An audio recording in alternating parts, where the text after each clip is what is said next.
Hello, hello, how's it going? How's it going? Okay, yeah, we got audio. Emote a me holding a raid sign? Yeah, that could be one. I haven't really, made any of my, well, I haven't made any of myself. Um, Maybe that's the idea. Uh, I thought of making one of like my head spinning. How's it going? How you doing, Infernal? But yeah, we got some new emotes. How many anyways? It's 5. 2 regular ones and then 3 animated ones. I hadn't made any animated ones yet, so I was like, let me see if I can do this, and it's easy. Like, there's just no websites you can use that'll automatically animate them like this. Yeah, kind of like that.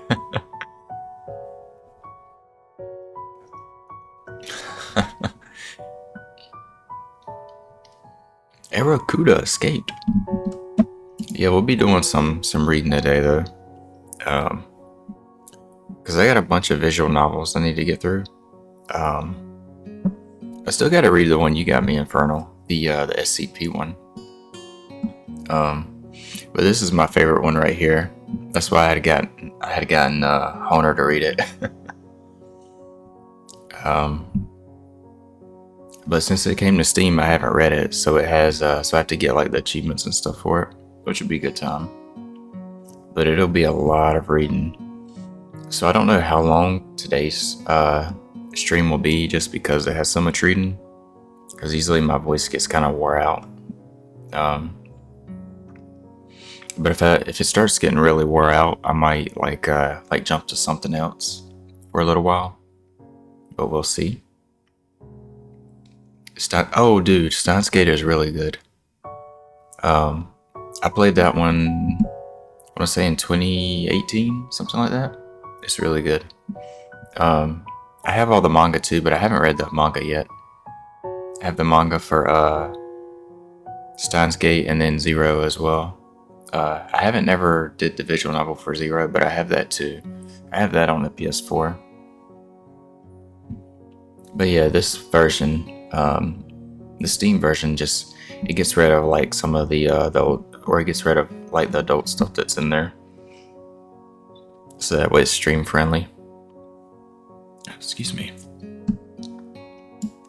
Yeah, we're gonna go ahead and jump into it. This game has one of the best soundtracks too, in my opinion. There will be a patch, yeah, there already is one, but you can just get it from their website, the Katawa Shoujo website. You can get the game and the soundtrack for free. Hey 13, how's it going? A light breeze causes the naked branches overhead to rattle like wooden wind chimes. This is a popular retreat for couples in the summer.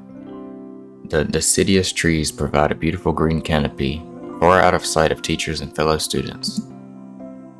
But now in late winter, it feels like I'm standing under a pile of kindling. I breathe into my cupped hands and rub them together furiously to prevent them from numbing in this cold. The game is free? Yeah. It's free on Steam too, but the original version is free as well.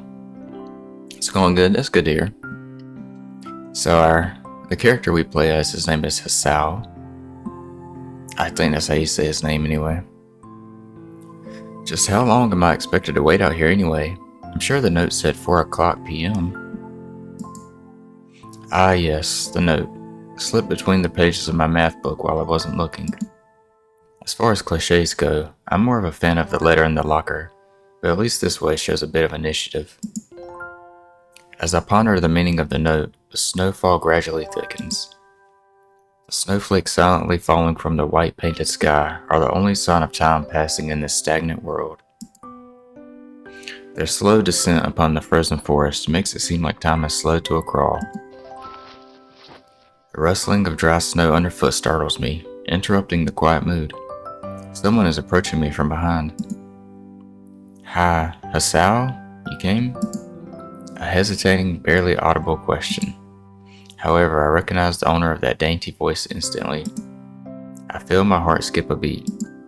It's a voice I've listened to hundreds of times, but never as more than an eavesdropper to a conversation. I turn to face this voice, the voice of my dreams, and my heart begins to race.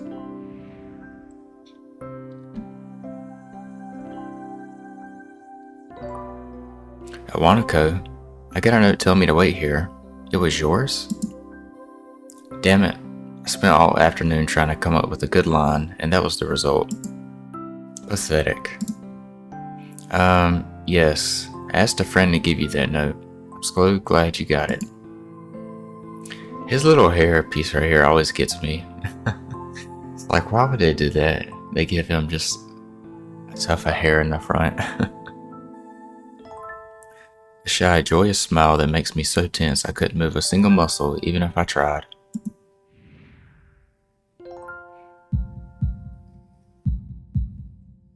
My heart is pounding now, as if it were trying to burst out from my chest and claim this girl for itself.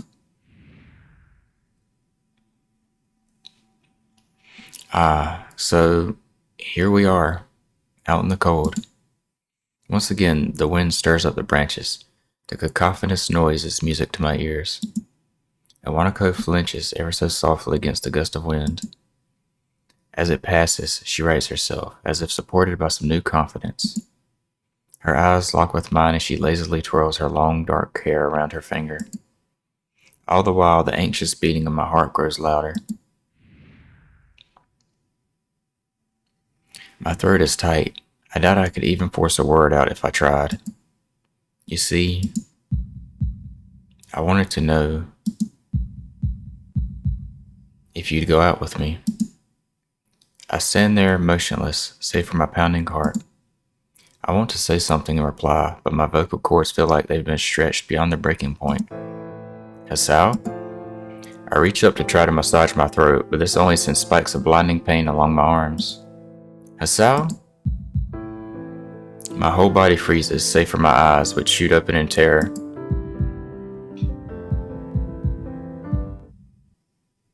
Hasao! The beating in my chest suddenly stops, and I go weak at the knees. The world around me, the canopy of bare branches, the dull winter sky, Hanako running towards me, all these fade to black.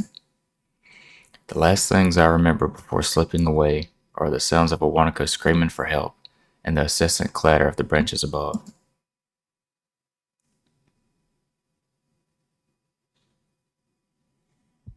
We're in trouble. But yeah, this was made by a team on 4chan, if I remember right. Yeah. But it was like, I think it was a bunch of random people that came together to make this. They made like the art, the music. They wrote it. If I remember right, the team is called like Four Leaf Studios, I think. But I believe this is the only thing they've ever made, unless they've went by a different name or something.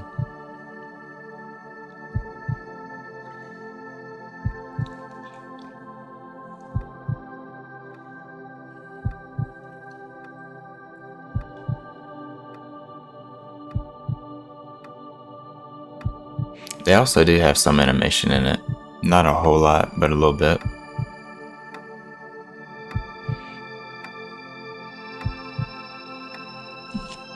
But yeah, this was like a passion project for them.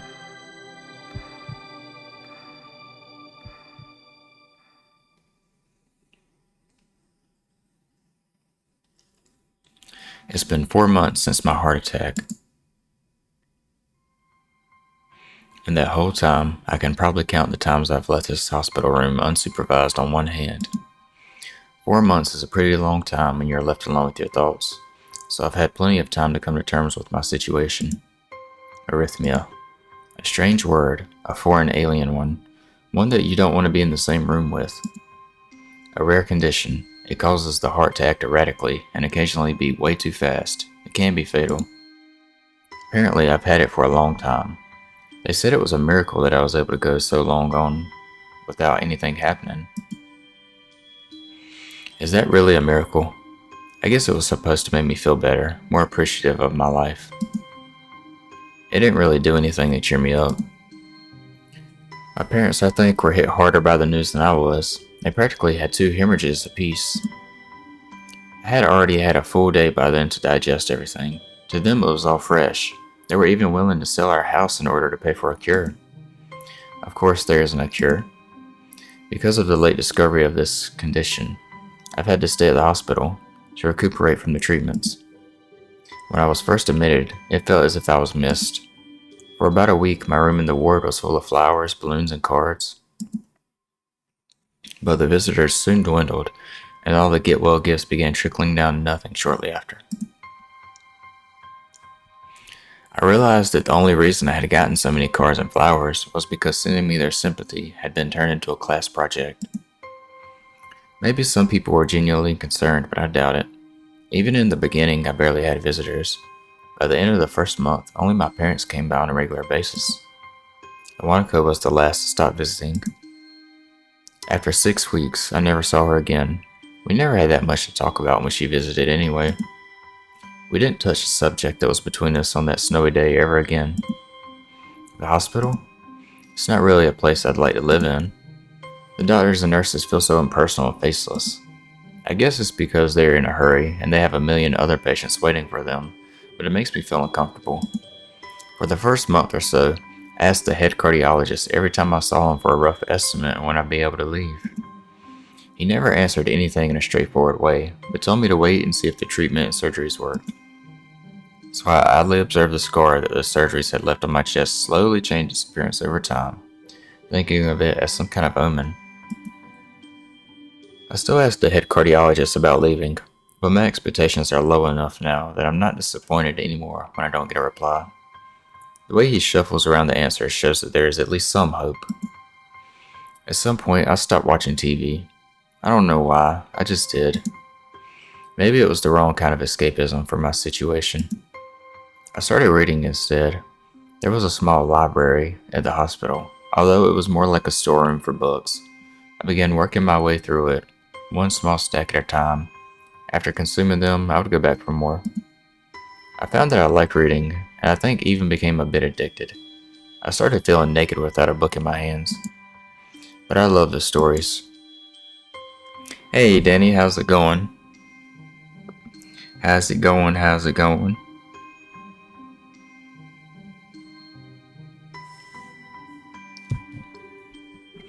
That was what my life was like. The days became increasingly harder to distinguish from each other, differing only by the book I was reading and the weather outside. It felt like time blurred into some kind of gooey mass that I was trapped inside, instead of moving within. A week could go by without me really noticing it. Sometimes I'd pause in realization that I didn't know what day of the week it was.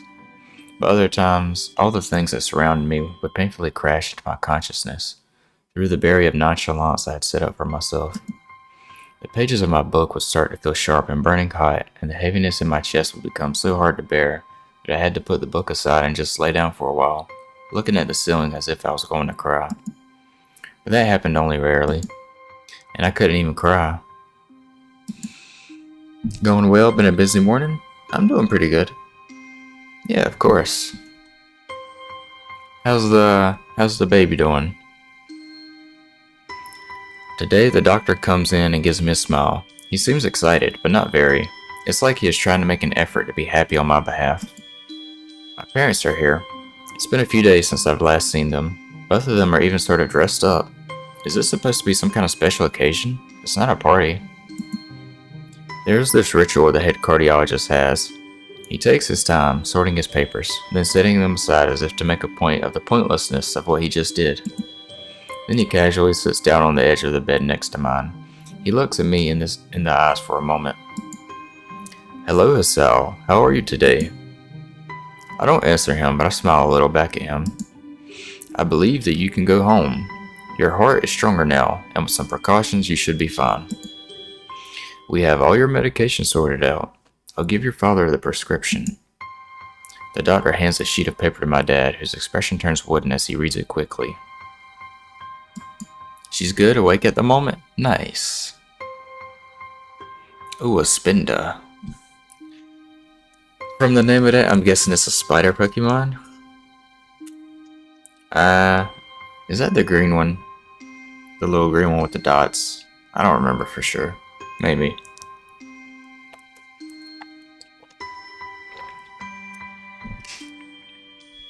So many.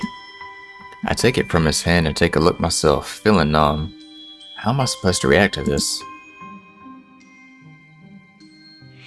The absurdly long list of medications staring back at me from the paper seems insurmountable. They all blend together in a sea of letters. This is insane. Side effects, adverse effects, contradictions, and dosages are... Did I read that right? Yeah, contradictions and dosages are listed line after line with cold precision. From my search, seems like there's a green one and a red one. Spinda is a teddy bear with 4 random spots. Little green spider is spinnerack. Oh, okay. Well, I was close. I was close. Yeah, I remember the green and the red one because they're from... Are they from Gen 1 or Gen 2? I think one of the two. Hey, dew on green eye. I about said dew on green eyes. Dew on the grass. Panda with spiral eyes. Dizzy little bear thing. Okay, thank you. It'll get better, Hasao. Are you a fan of Katawa Shoujo, dude? There's a few unfortunate spindas out there. I try to read them, but it's so futile. I can't understand any of it. Attempting to only makes me feel sicker. All this for the rest of my life, every day? Oh yes, me too. I think the first time I read it I was like 13 or 14, something like that. So that's been like 11 years ago now. I'm afraid that is the best we can do at this point. However, new medications are always being developed, so I wouldn't be surprised to see that list fade over the years. Years? What kind of confidence booster is that? I'd have felt better if he hadn't said anything at all. Also, I've spoken with your parents, and we believe that it would be best if you don't return to your old school. What? Please, calm down, Asao. Listen to what the doctor has to say. Calm down? The way he says it tells me full well he knew that I wouldn't like it. Am I going to be homeschooled? Whatever my concern shows, it's ignored. We all understand that your education is paramount. However, I don't think it's wise for you to be without supervision. At least not until we're sure that your medication is suitable. So I've spoken to your parents about a transfer.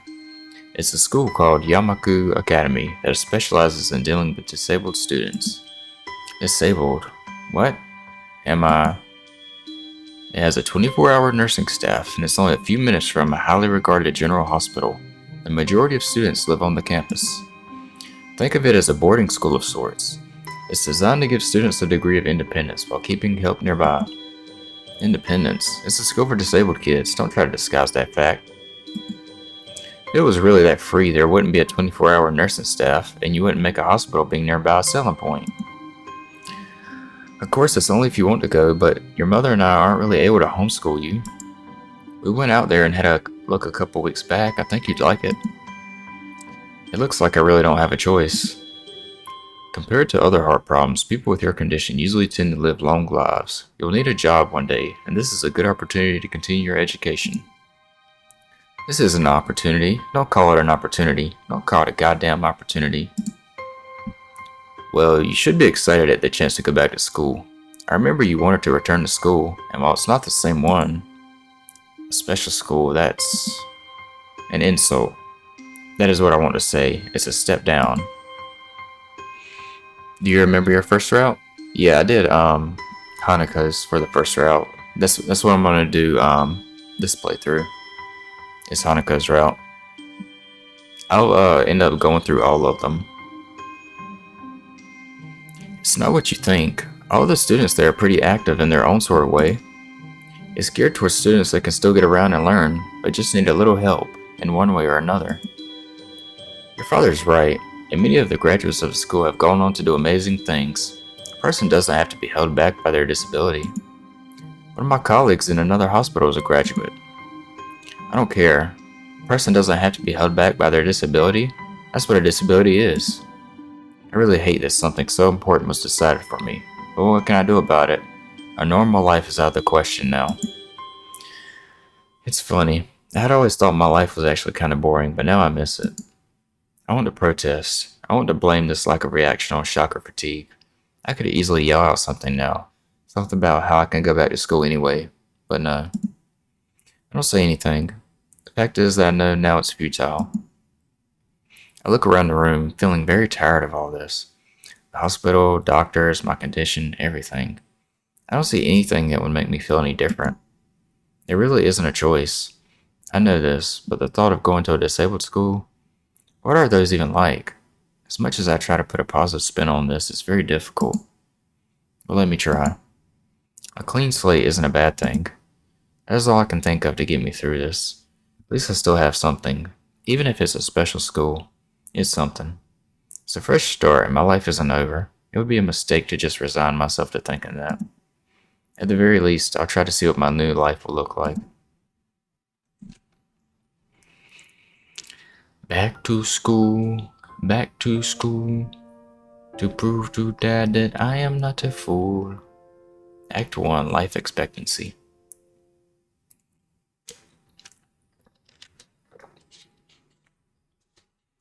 Hey, first achievement, Bundle of a Sow, finish the prologue. I am kind of excited to see what the achievement names and stuff are going to be. Something cool y'all see as I play through this is, I hope they kept it in this version. I would imagine that they would. At the main menu, there would be like little slivers of paper with different pictures from all the different arcs and routes. And they'll like space out in like this direction like this. Kind of like a hand a little bit. And it's just cool. It's like it's cool that the menu updates as you like progress more and more through the different stories. Clarinet. This has one of the best soundtracks of all time to me. The game soundtrack is really good. For a long time, like the only way you could listen to it was if you downloaded it off their site, off the game's website, because it wasn't allowed to be like on Spotify and stuff like that, because it would get like taken down. But it is now. It's on Spotify now. The gate looked far too pompous for what it was. In fact, gates in general seem to do that, but this one especially so. Red bricks, black wrought iron, and gray plaster, assembled into a whole that didn't feel welcoming at all. I wondered if it looked like what a gate for a school should look like, but couldn't really decide. Probably no. Oh cool, you'll have to look it up. Yeah, it's very good. I think it's called Katawa Shoujo, the Enigmatic Box of Sound, I think is the name. I listen to it all the time, so I should know, but I think that's what it's called. Of course, I didn't want to get stuck on thinking about the gate for too long, so I entered through it with a brisk pace that felt surprisingly good. Moving forward feels good. So I walked towards the main building of Yamaku Academy with this brisk pace. I'm alone as my parents are taking my stuff to the dorms, and there's supposed to be someone waiting for me. The grounds are incredibly lush, filled with green.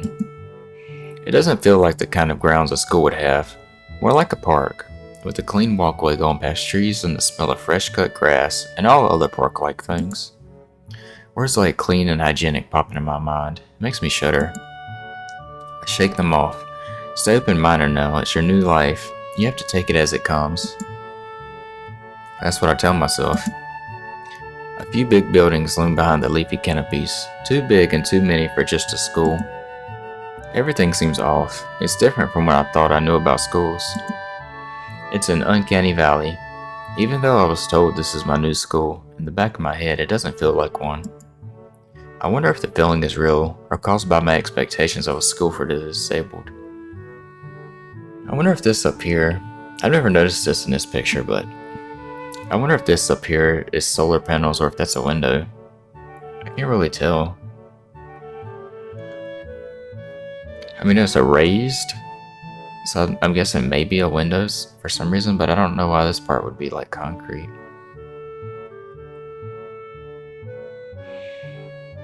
But one thing I do like is that you revisit like different scenes in this game, so we'll still be seeing this like part of the school again.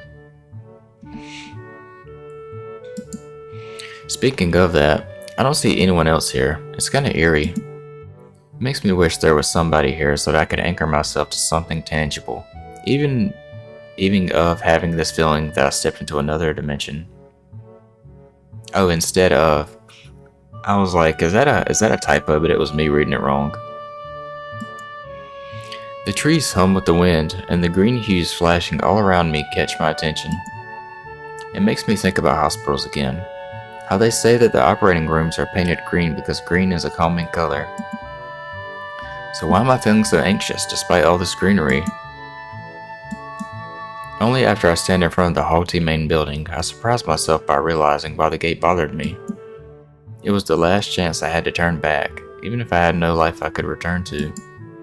But still, after entering, there was absolutely no way I could go back anymore. Feeling nervous and with this realization set in my head, I opened the front door. A tall man with bad posture notices me as I enter.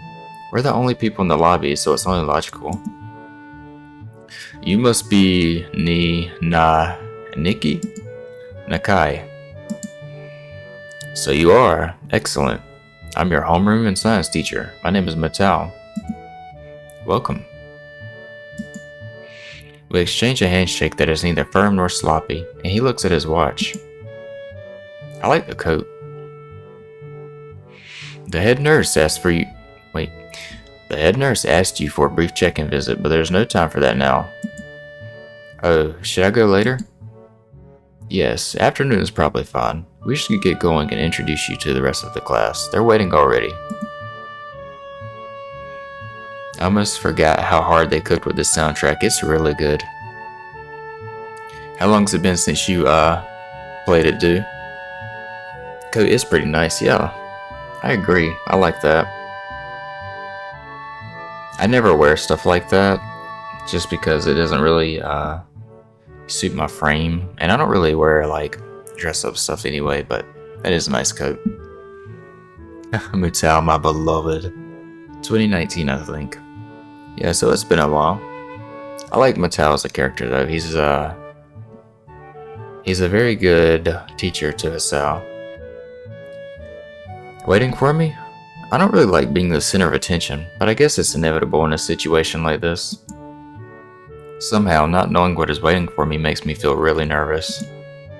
Thinking of this, I must miss what the teacher is saying. Do you want to introduce yourself to the class? So we do have a selection of choices throughout the visual novel. And basically your choices are what ending you'll get. So I already went and I wrote down the one for Hanako's good ending. Hopefully they didn't put anything wrong in it. You do remember the Kenji route? Yeah, the Kenji route is crazy. But it's sad, but it's kind of funny at the same time. Like part of it is funny, but the ending is sad. So for this one, we're going to pick, yeah, of course. We want to introduce ourselves. Yeah, sure. I mean, isn't that normal? Of course, but not everyone likes to be at the center of attention.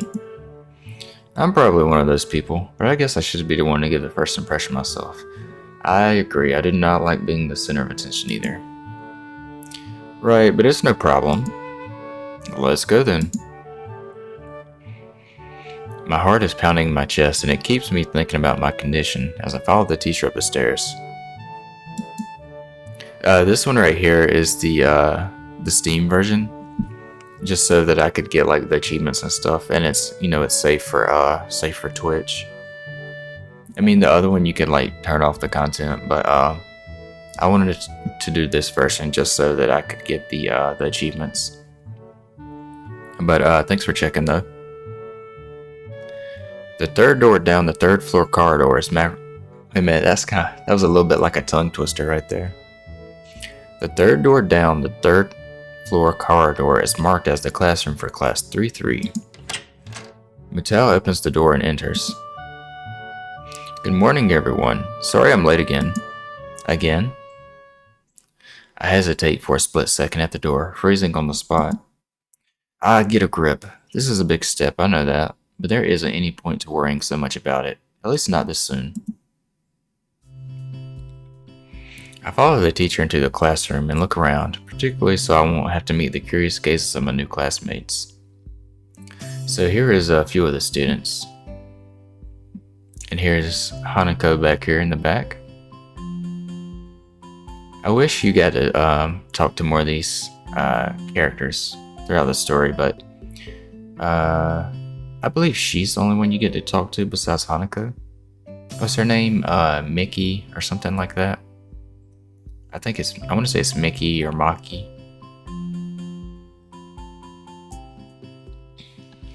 I don't know if y'all have ever seen Higurashi, but this girl right here kind of reminds me of one of the characters in Higurashi. Misha? No, it's not Misha. Misha's the one with the pink hair. I want to say her name's Maki. You only talk to her for like a couple of scenes. She's missing like her hand. She's a track star like how Amy is. Can't remember what her name is. I think it's like Maki or Nikki something. It's pretty spacious. The ceiling is unusually high, and there's a lot of space left over around and in between the desks. An entire wall taken up by blackboards and the high old-fashioned windows only make it seem larger. The students' desks are just standard wooden desks with a shelf underneath for books, and wooden chairs with metal frames. Simple and efficient. I never noticed this, but if you look at the desk, there's not a shelf underneath the desk. Asao is lying to us. There's no shelf. I mean, there's space where you could put a shelf. You could put like a board across here or something. I stopped walking in front of the classroom and faced the other students. They all look normal, like students in any other school, but then why would they be here? They're probably like me and have something wrong with them, only it's just not something immediately obvious. Then I noticed that one of the girls seems to be missing the thumb of her right hand. It's a little jarring. Oh, and here's some of the other students. Here is Misha right here, with her pink hair, and Shizune to her left, or to her right, I guess. Our left. You got one kid back there asleep.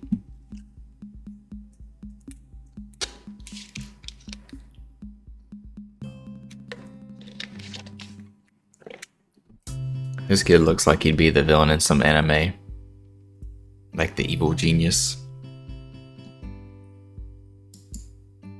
Despite the natural tendency to listen when someone's talking about you, I tune out the teacher's speech halfway through while he introduces me to the class. I notice a flash of dark hair and see that someone is looking at me. A girl with really long, straight hair that is pretty eye-catching.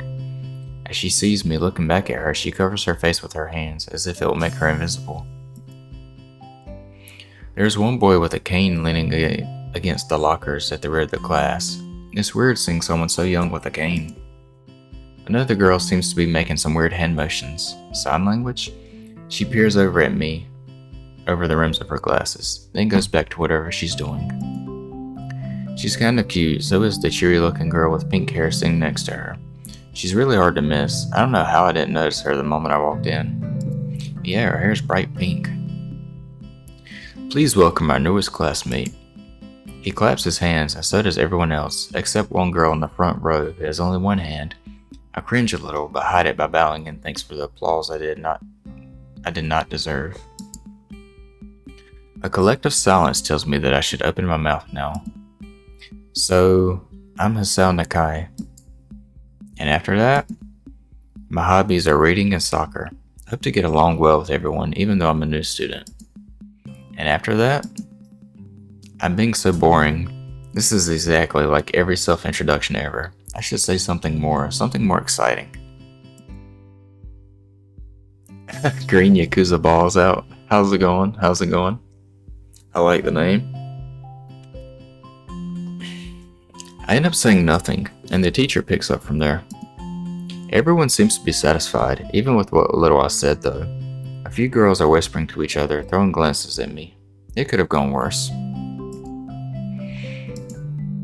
I listen to the teacher as he drones on about getting along while letting my gaze sweep across the classroom. I am here because you are at the wrong category, I think. There isn't a game category for this. So that's why I just put it in writing and reading, because, I'm reading, so. It was either this or just chatting.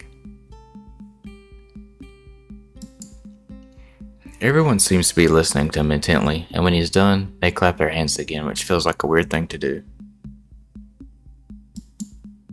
The first row girl claps on this round with her one hand against her other wrist that ends in a bandaged stomp. Makes me feel a little bad. We're going to be doing some group work today, so that'll give you a chance to talk with everyone. Is that okay with you? Yeah, it's fine with me. That's good. You can work with Hakamichi. She is the class representative. She can explain anything you might want to know. And who else would be able to do that better, right? How could I know? The teacher passes out the day's assignments and announces that we'll be working in groups of 3. It hits me that I don't know who Hakamichi is. Slow. The teacher seems to catch my helpless expression. Oh right, Hakamichi is right there. Shizune Hakamichi. As he calls out her name, the cute, bubbly-looking girl with bright pink hair and gold eyes waves her hand at me. I take a seat next to her by the window. Hey, I guess you're Hakamichi, right? It's nice to meet you. Ha ha ha. What? I'm caught off guard by her laughter. It's nice to meet you too, but I'm not Hakamichi, I'm Misha. This is Hakamichi Shichan. Giggling, Misha points to the girl next to her, the one I saw using sign language before. Looks like she has been staring at me this whole time. She nods once nonchalantly to show that she acknowledges my presence, but only barely.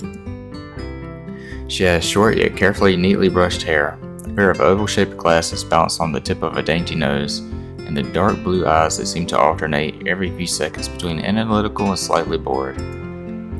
It's nice to meet you. She immediately looks at Misha, who smiles and makes a few quick gestures with her hands. Hakamichi nods and makes a few gestures of her own. I start to wonder if the teacher was messing with me, saying things like, you'll be able to talk to people, and who better to explain things to you? I can see you're a little confused, right? But I understand why you would think I was Shichan. Shichan is deaf, so I'm the person who translates things back and forth for her. I'm like an interpreter. She says it's nice to meet you too. You're the new student, aren't you? Well, Shichan, of course he is. If he wasn't, he wouldn't have been standing up there for no reason, right? He seems like a very interesting person, doesn't he? We knew there was going to be a new student, but we didn't know you would be here today. So soon, Hichan, right? Hichan.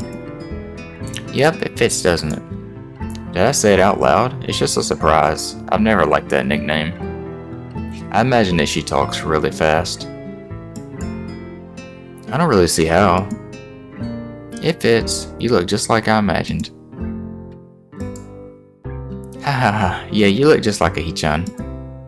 I wonder why everyone seems to think so. Hakamichi taps her finger on the desk to get Misha's attention. They gesture back and forth to each other excitedly, their hands a blur. Misha seems a bit overwhelmed. Sorry about that. Shichan wants you to know that she's the class rep, so if there is anything you need to know, you can feel free to ask her. Do you like the school so far? We can show you around a little if you haven't had the time to walk around and familiarize yourself with it. Misha stumbles with the hard word a bit, making it stick out in her otherwise fluid translation. Thanks, that would be pretty helpful. Yeah, I just kinda came straight to class today.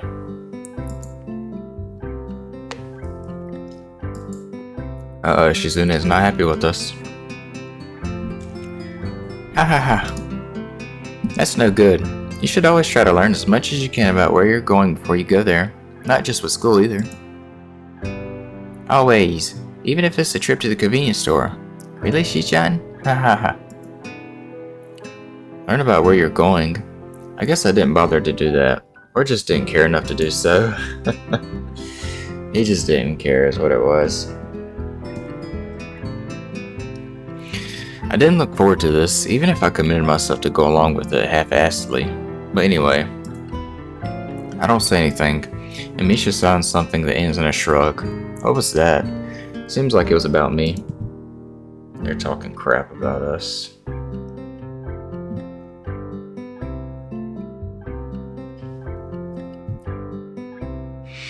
I feel like slumping over in my seat. Both of them are smiling, but that shrug hit me unexpectedly deeply. You look down, are you okay? Don't take it the wrong way, please. I hate it when people are afraid to ask questions. That's how people learn things, by asking. Asking for help is perfectly normal, as much as needing help. Stop looking like you just failed a test. Wahahaha. Alright. And another thing, you don't have to call me Shichan You don't have to call Shichan something so formal like Hakamichi or class rep all the time. Just call her Shichan. Okay, maybe that's too casual. Maybe Shizune would be more appropriate. Yeah, she looked embarrassed by that. Yep, Shizune is fine. Okay, that would be a lot easier for me. I feel a lot more at ease. Both of them seem so friendly, so I feel like an idiot for being so apprehensive earlier. Especially about Shizune, who I assume would be all business. Well, she still seems like that. Just less so, I guess. Huh? Alright. We haven't even touched the assignment. We should start work now or Shichan will get mad. The assignment is also kind of long. We should start now if we want to finish it before the end of class. Wahaha, that too. Shizune glares at the two of us impatiently. I don't need to know sign language to understand that. Okay, I get the message. After class, we can take a walk around the grounds together. It's a nice day today, okay? The assignment is actually very challenging to get through, combining aspects of being both difficult and unnecessarily long. Still, we finished it a few minutes earlier than anyone else in the class, despite our late start. Shizune and Misha are really capable. They're quite different, though. The class rep is as calm and professional as she looks, while Misha is a lot more playful and girlish, not to mention a little more easily distracted. To be honest, the two of them did most of the work. I feel guilty about that. The clock tower bells ring, signaling the end of the period. Time for lunch. Without knowing what else to do, I follow Misha, who's beckoning me into the hallway and down the stairs. I wonder if this picture is supposed to be like Van Gogh or something. That's kind of who it looks like to me. And we only see one ear, so I can't really tell if that's who it's supposed to be or not. We descend even below the lobby where I met Mattel, down to the bottom floor. Just like everything in this school, the cafeteria seems too spacious and oddly modern in contrast to the classic exterior. I mean, it makes sense that it would be spacious though to give people room to walk, or people in wheelchairs. Its big windows open to the courtyard. Its big windows open to the courtyard, towards the main gate. It's the cafeteria! Her enthusiastic statement of the obvious makes people around us stare, but Misha doesn't seem to care, so we proceed to the line. There's a rather long list of menu options, which seems great until I realize that many of them are to accommodate students who need special diets. Yeah, that would be important. How nice. It almost feels like I'm back at the hospital, eating portions measured with a scientific precision to meet the needs of the patients. I pick something at random and follow Shizune to a table, sitting opposite of her. As I nibble indifferently at the food I'd rather not eat, Misha pokes me in the side to get my attention and points to Shizune. She looks mad. I don't understand sign, so the point escapes me. Maybe looking at a person who talks to you is proper and polite? Do you want to know something? What? About anything. We're your guests, or we're your guides, so you should ask if there is something. I wonder. And for this choice, we're picking Ask About the Library. Oh yeah, is there a library in the school? Lately I've gotten into reading, so I'd like to check it out. Misha gives the kind of frown that makes it clear she doesn't consider reading a healthy hobby, but then picks up her smile again. There is. It's in the second floor. We can show it to you sometime. Thanks. I return to my food while the girls talk between themselves. Misha and Shizune sign back and forth very animatedly. Animatedly? Throwing sideways glances at me, but Misha refrains from translating. They're talking crap. Maybe they're talking about secret girl stuff or something. Secret girl stuff. I quickly notice a conversation inside is not enough to fill a silence. We arrive in the classroom early, but we're not the first. That dark-haired girl I noticed before is slumped over at her desk at the last row. We scared her. She jumps a little when Misha crashes into the room with the elegance of a rhino. She shrinks deeper into her seat. I can feel her tension all the way from here, as if she were slowly turning into stone just from our presence. Misha and Suzune either don't notice or don't mind it, as they walk directly past her to their seats and begin to converse. I'm left wondering about her, even when the classroom slowly fills with other students and finally the teacher. Getting into the rhythm of school feels strange. It's as if my brain remembers how this is done, but my body doesn't. That's understandable. Because he was in the hospital for 4 months, I think. Yeah. And then it was probably a little bit after when he actually started this school, right? So it's probably been between 4 and 5 months since he's actually been to school. Towards the end of the class, I start yawning and counting the minutes left. I shouldn't be this tired on my first day of school. Maybe it's the long time spent in the hospital that makes me like this. I'm even feeling physically weak and lifeless. Before long, the final bell rings. School is finally over for the day. Beside me, Misha and Suzune are having a short conversation. After a bit of deliberation, Misha turns to me.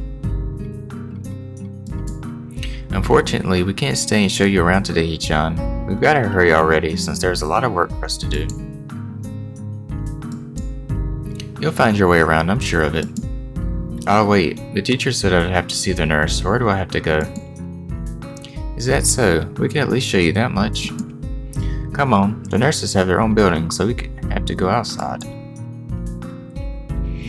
We join the flow of students making their way down the stairwell and outside, with the girls pointing out other senior classrooms in the same hallway as ours. When we get outside, the girls make their way to the smaller building right next to the school. It's built in the same style, so it looks like it's actually part of the main building. This is the auxiliary building here. There's a lot of official and important stuff inside, like the Yamaku Foundation office and all the nurses' offices. They even have a swimming pool. How is that official? Don't be silly, Ichan. It's for physical therapy, of course. Anyway, all the nursing staff facilities are in there too. The head nurse's office is on the first floor. You'll be fine from here, right? We'll be going then. See you tomorrow. Yeah, thanks. Bye. That was very nonchalant of him. He just says like he really didn't care. A whole building for stuff that has nothing to do with the actual education. Okay, there we go. I got my water intake. I guess it's necessary for a place like this. But yeah, at least one day a week for the stream schedule, I want to do like a visual novel since I have a bunch to read. But this week, I think I have it where we're doing Katawa Shoujo twice. I walk in, hoping that this really will be only a quick visit like the teacher said. On a white door on the left is a green cross with the text Head Nurse and a nameplate. A voice from the inside responds to my knock almost immediately, but I can't quite make it out. It sounded a bit like an invitation to open the door, so I invite myself further in. The room is not large and it smells strange. A friendly looking man turns around in his office chair to face me as I enter. His desk is neat and tidy, but the bin under the table is overflowing with with used medical utensils, and there are at least a dozen coffee cup rings lingering on the desk. That would drive me insane, having rings on the desk. Like, even on my desk, I have a darn coaster, even though my desk is like this cheap with like fake wood or whatever. But I have like this, I have a top from a candle I use as a coaster. That's what it looks like to me anyway. It looks more like a coaster. Look at this old PC. That old printer. Hello there, what can I do for you today? He's young looking and sort of rugged, but the dimples in his cheeks wash that impression away when he smiles. Are you the nurse? He smiles like a person who has heard this very same question hundreds of times. Why, yes I am. It says so on the door, no? You can call me by my name, or just the nurse, like everyone else. Of course, I shake off my confusion, realizing I probably should grab his extended hand. There's gonna be an ad break in about 3 minutes, just FYI to everybody. His handshake is rather firm and friendly. Right, I'm a new student, and my homeroom teacher told me to come and meet you. My name is Hasao Nakai. His eyes light up with revelation, and he snaps his fingers. Oh, you're that, Nakai. I was just reading your file in the morning. Some kind of chronic arrhythmia and related congenital heart muscle deficiency, right? He gestures me to sit down in a vacant armchair in front of his desk. Yes. Good. Well, you've probably been briefed about the school enough, so I'll just go over this quickly. We have all kinds of facilities available, mostly physical therapy and such. There's always someone from my staff around, even at night, so never hesitate to call us if there's a problem. The famous 24-hour nursing staff. Wow, this is like a hospital. Well, not exactly. For instance, we don't do brain surgery here. His joke feels so out of place that I'm left thinking why he even said it.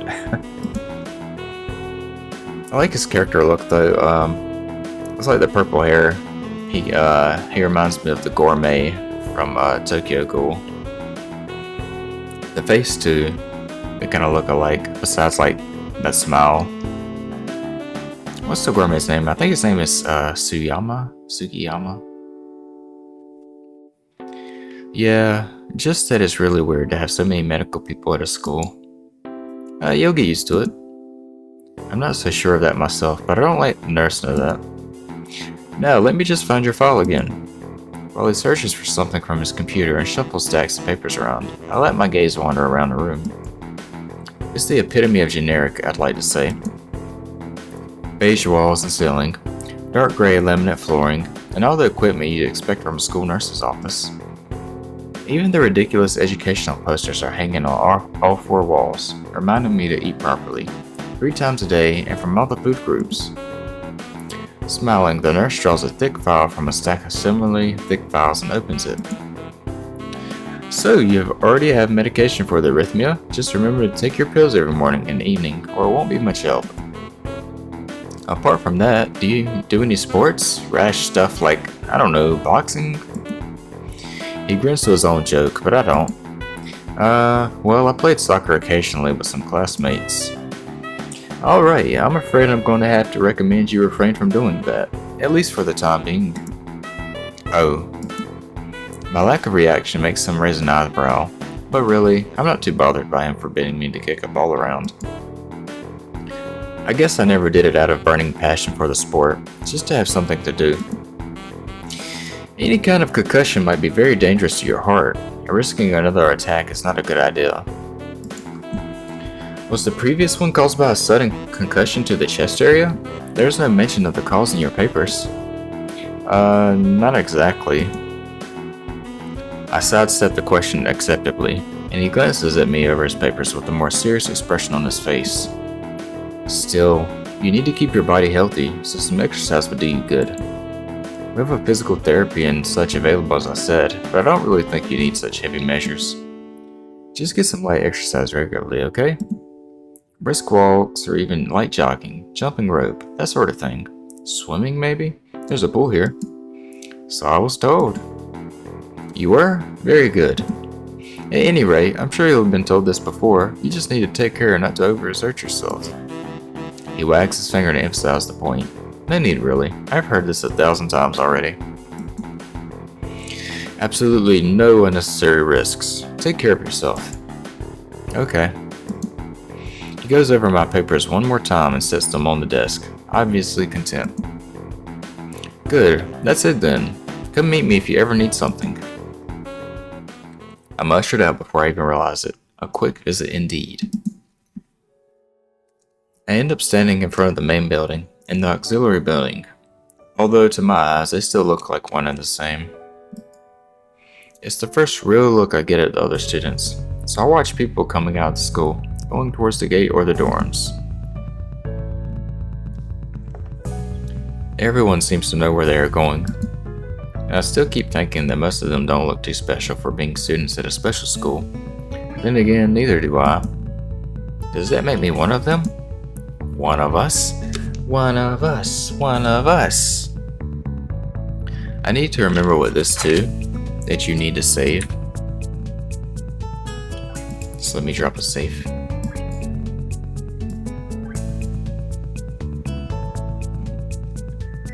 I do also want to slow the text speed down. I had sped it up a little, but I didn't realize it was going to be that quick. One thing I do like about this, if you pause it, it'll tell you the music track. So this song is called Stride. And then you can also do like a show image that'll remove the text and just show you the back, which is cool. One of us, one of us. I should go somewhere too, to prevent me from getting lost. It's around dinner time, but I feel tired instead of hungry. The wariness in me only grows as I trudge towards the dorms, set a little ways apart from the main building complex. I think this scene right here you don't really see that often. The little garden area. There's a garden of sorts between the school and the dorms. Shrubbery, flowers, and the overbearing smell of fresh cut grass that fills the atmosphere. It dawns on my tired mind that the smell feels novel because I haven't been outside at all for so long. The dorm building is big and made of red brick. Like the others, it feels way too pompous for what it is, so I push forward going inside. Here is a little mural right here. As we progress through the story, we'll see it get painted more and more, which is a nice detail. Oh, welcome back from ads, y'all. But yeah, as I was saying, we'll see this mural progress more and more as we go through the story. And whenever we do a specific story, whenever we do Ren's story, we'll see this get painted a whole lot. Like it'll advance more than we see it in other stories. It takes more time than necessary to fish out the key I was given from my pocket. Room 119. Despite the ornate exterior, the inside of the dorm is fairly new, functional, and boring. Just like in the main building, the halls and doors are wide to accommodate wheelchairs. Same goes for the elevators at the ends of the hallway. I poke my head around the corner of the common room door. Inside, a few students are watching the television. One nods and gives a quick hello before turning back to the TV. Seems that only the girls around here are sociable. I suppose that's perfectly fine with me. I climb the stairs to the upper floor. Here, small corridors branch off from the main hallway. Each of these minor halls seems to have a toilet and shower, as well as 4 rooms. About halfway down the hall, I spy room 119. The nameplate reads on the room adjacent to mine are blank. I guess there are just 2 of us here. That'd be nice. You have your more privacy, and then I guess the bathroom would be cleaner and stuff because less people would be using it. Light shines from below the door of room 117, so I knock lightly. Hello, is anyone home? From inside, I hear a few movements, then the clicking of way more locks than I thought these doors had. After a moment, the door squeaks open.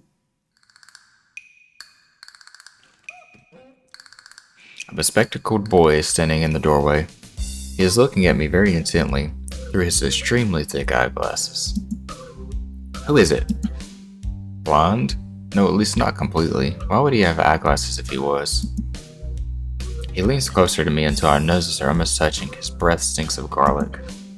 Sal Nakai. I'm moving into the next room. I thought I should introduce my...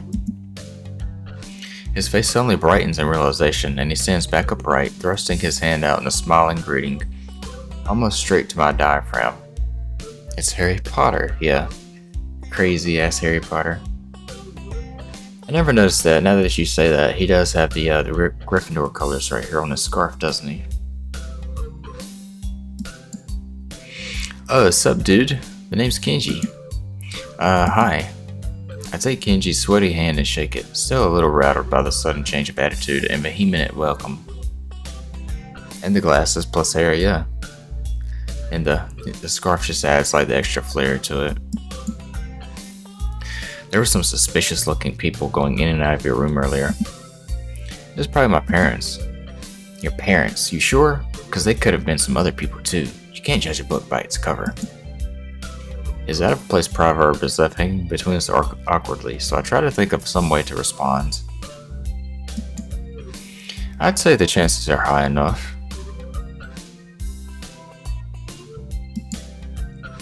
He shudders and makes some exaggerated hand gestures. Inferno, I don't know if you've seen, but tomorrow I'm going to do a watch party in the Discord at 10 a.m. for the movie Paprika. I know you usually can't make the later ones. You're a brave man, Hisao. Me, I don't think I could trust the chances. Only one I trust is myself. Does that mean I shouldn't get to know you either? He thinks about this for a while. A wise decision. Is it 10 a.m. EST? Yeah, EST. Damn, you're smarter than you look. Probably. What do you look like? Hope not smart. He squints his eyes and leans closer again, but I lean backwards to dodge it. Never mind, it doesn't matter. With that, he turns, fumbles around for a moment in search of the door handle, and shuts the door behind him. It sounds like he slams it. You can make it? Nice. Yeah. I was like, let me let you know while you're here, because I know you said something about, one day you'll be able to make X-Files or something like that. I slide the key into the lock of the door marked 119. Bleak beige walls, white linen, and desk making it some type of light wood. Ugly curtains. I don't know about y'all, but I don't know. There's something about this comforter on his bed. It makes the bed look so comfortable to me. What is this song? Nocturne. Current scene, nobody's room. It is somebody's room. It's our room. I don't know. That comforter just makes the bed look so much more comfortable to me.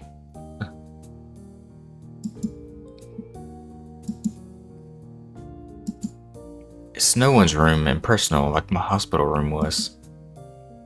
My bags are sitting at the foot of my bed, looking at it a lot emptier than it did this morning.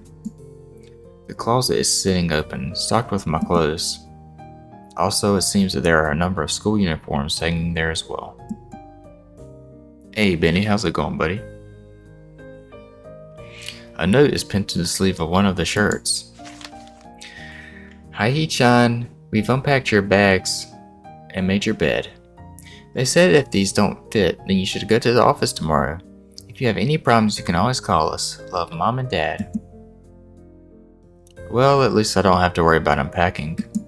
I kinda hoped I would have, then there would be something to do. It's still too early. I put the note down on the desktop and lie down on the bed, feeling drained. Lying there makes me want to read something, but I have nothing with me. I wonder if the hospital conditioned me for wanting to read whenever I have nothing to do. The restless urge just keeps growing until I have to stand up. Maybe it's stress or something. I was pretty nervous about it before coming and for the entire day today too. I still am, I think. Yeah, starting a new school that's so different would be pretty stressful and nerve-wracking, I would think. Damn. I have to distract myself somehow, so I won't be this unnatural all the time. Tomorrow I'll go borrow some books from the library. Yeah, I'll do that. But for now, the bottles of medications neatly arranged on my night table catch my eye. I pick one up and shake it just to hear the contents rattle inside, and then read the glued-on pharmacy label. Salnakai, 2 tablets daily to stay alive. Jesus, that'd be grim. It doesn't really say that, but it could just as well. It's kind of twisted, having your life depend on chemicals like this. I resent it a little, but what choice do I have? With a sigh, I begin my new daily ritual of taking the right number of pills from each bottle, being careful to check the correct dosages. Whenever I go to read something, if I don't wait till it's all the way done, and it keeps moving, I end up getting distracted and then saying the wrong word for something. I lie down again, feeling hollow and uncertain, and after that I keep staring at the blank, unfamiliar ceiling for a long time.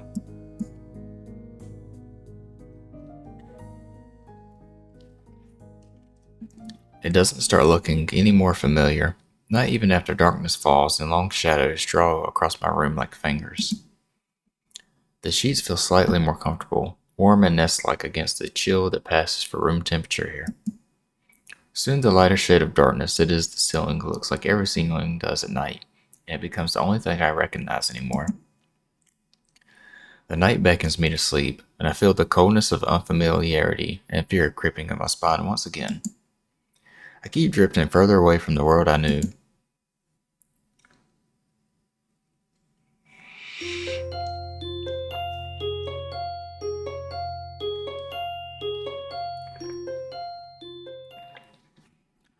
So when each day ends, we'll get that little logo with like the clock looking effect.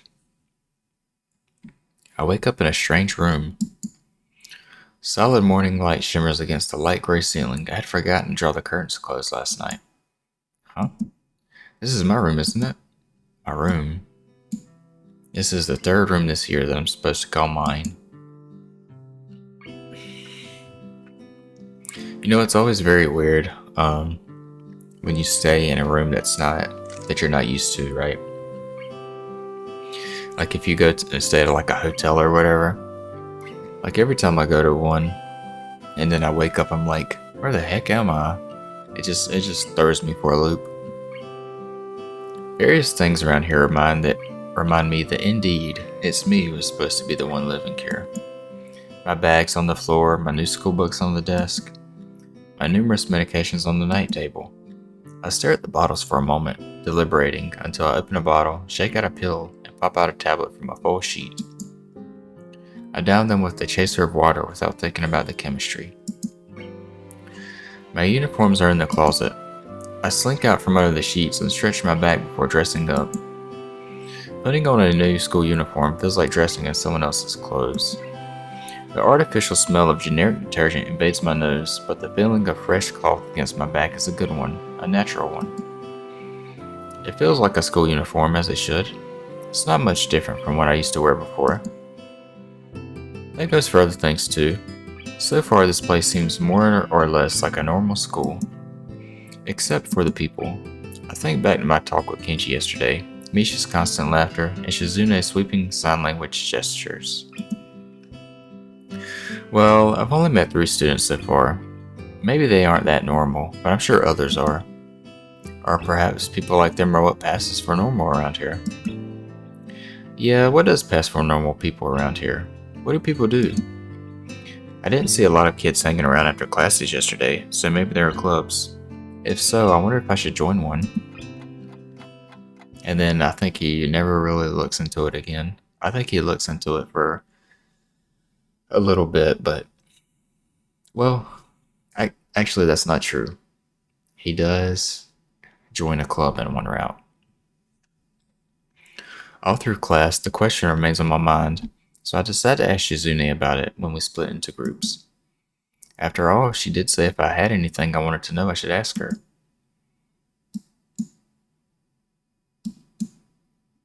She looks kind of disgusted right there. She crosses her arms and shifts her gaze slowly to Misha, who looks more preoccupied with trying to grind the eraser of her pencil down so that the top is perfectly and evenly flat. I understand. Oh, now she's mad. Sorry, Shichan. Is there something you wanted from me? Oh, I see. That's a good question, Hichan. My first thought is that means she doesn't know, which is worrying. Maybe I'm being too negative. Well, anyway, Misha, please don't prove me right. Oh, that's right. Everyone is encouraged to join a club. A lot of people do so because there isn't really anything else to do. There are also school events like the festival coming up in a few days. Almost every student in the school tends to help out with it, doing whatever. So, you actually transferred in at a busy time. Maybe you can help out too. Sure. What's the festival about? Misha freezes. Wahaha, I don't know, Hichan. The truth is, it's a local event, and I'm not from this area, so... She starts signing desperately to Shizune, asking her to bail her out. Shizune adjusts her glasses at the end of an oddly grandiose flourish and starts signing hard and heavy. Huh? Oh. Who cares? Misha puffs out her chest as she shouts Shizune's words at me with a disproportionate amount of pride. Too loud. I can see heads starting to look in our direction. Not so loud. Human beings evolve with each new generation. The ideals and beliefs behind the festival inevitably change with time. Now it's about delicious fried food and amusing little games that you play to win prizes. Ha ha ha. I do love some fair food. The teacher clears his throat very loudly, batting his long wooden pointer against his other palm like a baton. He shoots a pointed gaze at us. Finally noticing where we are, Misha stifles a yelp and quickly quiets down. Shizune doesn't seem embarrassed at all though, brushing it off without a care. Yeah, she was just doing her job. We are in the middle of class and should start working. That's right, Shichan. What? That's right. Shichan, are you asking because you're interested in joining a club? No, I missed her face right there. It could have just been my eyes playing tricks on me, but I think I saw a suspicious glance exchanged between them. Misha's tone has also changed, although it does that every other word anyway. Yeah, I was thinking about it. Lurk in a work call. Have a good lurk, Bear. Thanks for the lurk. Hope your work call goes well. Misha and Suzune look at each other again. I'm about to ask what they have in mind when something dark flutters in my peripheral vision, catching my attention. Out of the corner of my eye, I see the girl with long dark hair get up from her desk and slip silently towards the door. It doesn't seem like she was working in any group, and no one seems to notice her but me. I glance at the teacher, who's also looking at the dark-haired girl go. Why doesn't he say anything? Mind your own business, Hisao. How about that? Hichan, is something wrong? Do I look as uneasy as I feel? Or was Misha just looking at me after the girl who left? No, nothing. Okay. Well, like we were asking, you don't have any plans for lunch today, do you? I thought I would go to the library and pick up some books. Not really. Do you want to have lunch together then? Sure. Yay, wahaha. Okay, Ichan. Perfect. The rest of class passes uneventfully. The girl with the long hair never came back. Before I have the time to put any more thought into where she could have gone, the teacher informs us that it's time to start working. Shizune looks more than a little annoyed that we only just barely managed to finish all of our work on time. I'm just glad we finished it at all. It's not a contest or anything. Oh, there's a wild ditto in chat if anybody wants to try to catch it.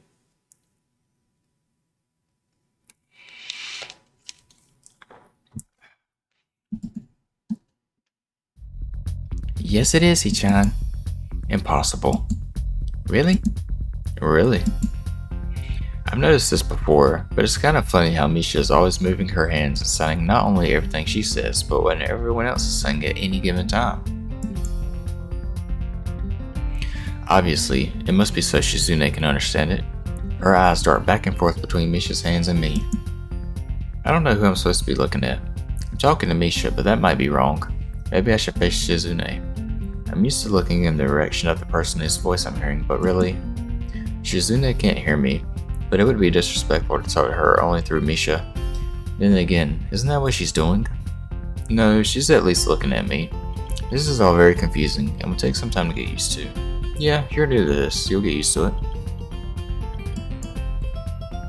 It's not a contest, because contests are competitions over a prize.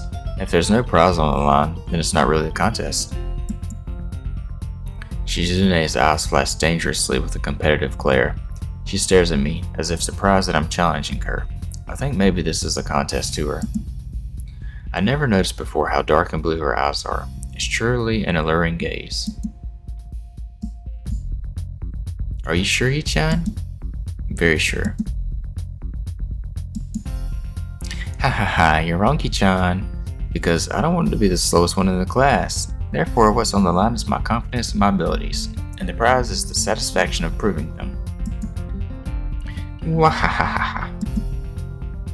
Shizune pushes her glasses up the bridge of her nose in a very matter-of-fact way. Dang it, no one caught Ditto. Escaped your grasp. I'd argue more, but the bell rings, and she quickly gets up and picks up her bag, looking at me expectantly. I'd almost forgotten that I was supposed to have lunch with them. Where do you want to eat? The cafeteria? Ha ha ha, that's a plane. Okay, let's go. Plane? Well, I guess. At my old school, I liked to eat outside near the back of the building. It was a good spot, but I didn't find it until the end of my freshman year. I wonder if there's a similar place to eat here. Misha seems to imply as much. There's always different places you could go eat. Shizune and Misha pull me towards the cafeteria, which is surprisingly not packed. Maybe some students favor eating in classrooms or outdoors. I saw some of my classmates had boxed lunches. After we finished eating, Misha picks up where we left off earlier. So, Hichan, you wanted to know about gloves and stuff, right? Right, Shichan. Okay, I guess it makes sense to ask first. Exchanging little nods of confirmation, they turn to face me again, and Misha straightens her posture, as if she's about to deliver a speech.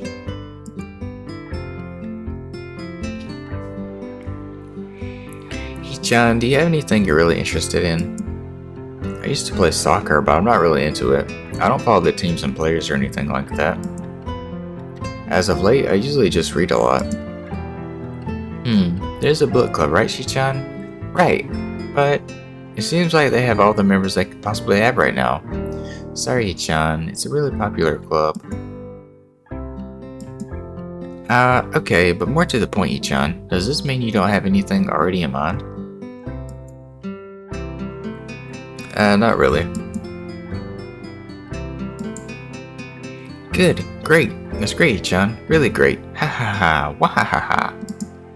Why is it so great? No reason. Well, Hichan, other than clubs and the upcoming festival, there's one other thing. Student council. I see. I didn't know the school had a student council. That was a very melodramatic setup though, just to tell me that. I'm pretty sure the two of them know this because Shizune looks a little embarrassed about it, and Misha is laughing.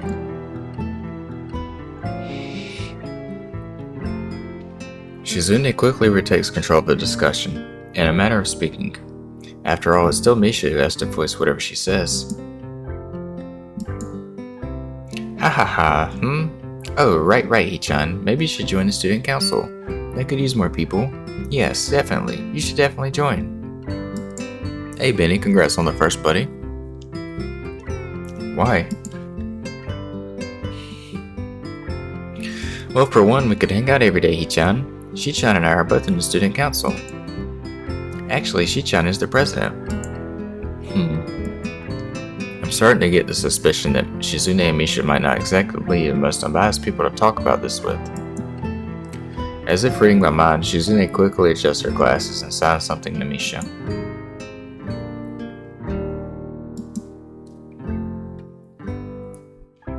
Haha, of course we're not trying to get you to join just because we would obviously benefit from you joining the student council and therefore have an incentive to try and get you to. So you're admitting that?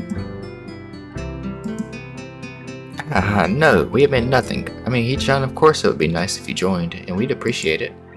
But even without all that, joining the student council shows a healthy interest in the workings of one's school. Yep, it's true, Hichan. Besides, don't you want to spend time with us after school, Hichan? I can't tell if she's being genuine or if this is just really good acting. Both of them seem to be really trying hard to look their cutest, although they are already pretty cute to begin with. Well... So it's settled then. Welcome to the student council, Hichan. What? No, no! Aw, CC-chan, of course it wouldn't go so easily. Yep, that's right, though. It would be boring if it went that smoothly. Oh well, Shichan owes me candy now. You were betting on it? Hey, my life is not a game here.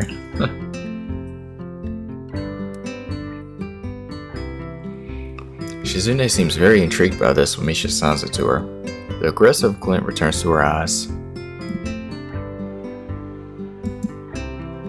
Wahaha, that's interesting, Hichan. Let's play a game. That's not what I said. How about rich man, poor man, Hichan? If you lose, you have to join the student council. No, absolutely not.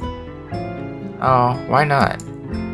Well, because you two both have the same incentive, and therefore the same goal, which is to get me to join the student council, right? Yep. Yeah, that isn't my goal. What this means is that both of you can team up, and I'll be at a clear disadvantage, so I'll have to decline. Smart. At least he thought it through. Hichan, I'm very offended. Are you saying you don't trust us, and that we would pull something so disingenuous? That makes me sad. Sorry? It's hard to tell where Shizune's influence ends and Misha's thoughts begin. In order to atone for hurting a young girl's feelings, you should definitely join the student council. No. How about a game of paper football instead of rich man, poor man? Paper football? Yeah, it's a game they play in America. You make a paper triangle, and then you try to shoot it past the goalposts that the other player makes with their fingers. Isn't it cool? It's the ultimate form of competition between two people, Hichan. And it's also played by elementary and middle school children, Hichan. Wahaha! That means it's a game that really separates the boys from the men. Or like the boys from the slightly older boys. Anyway, I'm not going to play that either. Just the fact that you know about it means you're probably surprisingly good at it. Hahaha, yeah, that's true. How did you know, Hichan? Shizune frowns at Misha, telling me that she probably wasn't supposed to admit that so readily. I wouldn't say that I'm happy with her attempts to get me into the student council, but I'm a little curious about what the student council does. I've never been on one before, or even known anybody who's a member, so it interests me. Also kind of like Shizune and Misha, so maybe it wouldn't be so bad. Okay, Hichan, how about Risk, the game of world domination? I don't know what that is. It's really funny, Chan. You fight for control of the world, with armies and everything. Sounds like Shizune would be good at it. If you want to play, we can after school. Really, Shichan? We can just play for fun, Hichan. Shichan hasn't played in a long time, so if you want to, there are no strings attached. Well, okay. Okay, perfect. We'll see you after school in the student council room then, Hichan. Wait, why there? Because that's where we keep the game. Wahahaha. I grimace to tell them how much I do not like this, but it's more for show than anything. So in the end I agree, but only after getting Shizune to acknowledge that I don't mean anything concrete by just accepting to take a look around and play a game with her. Lunch ends and we go back to class.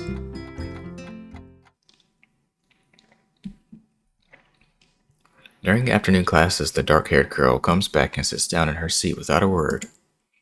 Again, no one seems to notice, or if they do, no one says anything. I want to ask Misha about it, but I don't want to be nosy.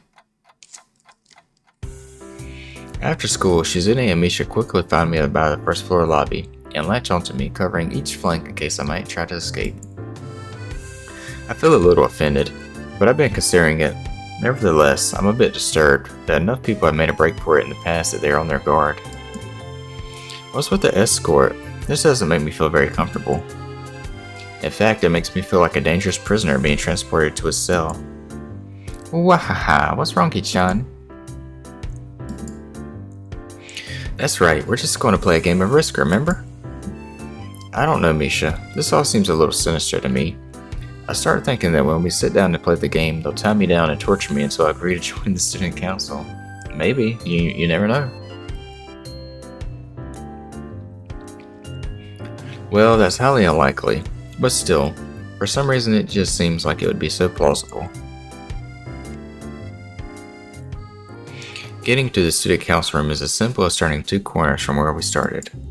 What? That's it? This makes you guys being so on top of me seem a little silly. That's not true, Ichan. Shi-chan says that when their life is threatened, people have shown the capacity to pull off superhuman bursts of speed. Life is threatened. Her expression unchanging, Misha signs something immediately to Shizune, who makes a baffling face and puts her hands behind her back, looking pleased with herself. Misha feigns deafness and hums cheerily. Stop that. I know you heard me. You have no excuse, unlike Shizune. Shizune opens the door to the student council room. It's a very plain, sparsely decorated room, although it is quite large, maybe even a little larger than a classroom. There's a big table in the center surrounded by chairs. A smaller desk prominently placed in the back that I assume is Shizune's. There are a few regular desks and chairs stacked to one side as well. Extras, perhaps? Aside from the tables and chairs, the books doesn't have much else to offer. Oh, excuse me. That does not say books. Aside from the tables and chairs, the room doesn't have much else to offer. Just a couple of filing cabinets and bookshelves stacked with old school records and documents. Not much else, in fact, nothing else. This is a pretty bleak room. They could at least put a potted plant in here, or something. But the most noticeable thing that this room doesn't have is other people. Are we early? No? What do you mean no? Does it mean nobody else is coming today? Yeah, that's right. Before I manage to ask why that's the case, Shizune claps her hands together very energetically. Hee-chan, let's play Risk. Come on, you promised, didn't you? You have to. Ha ha ha, okay. Do you want to know the rules? We can explain to you while we set everything up. While Misha is talking, Shizune takes out what looks like a board game from behind one of the filing cabinets and throws it on the table. Actually, this looks kind of interesting. I've never played Risk before. After Misha spends a little too long for her liking running through the basics with a somewhat vague and confusing tutorial, Shizune cuts in and declares the game has started with a decisive motion, slicing her arm through the air. Shizune's aggressiveness is rubbing off on me. I start feeling more competitive than I intended to when I agreed to this. I want to win!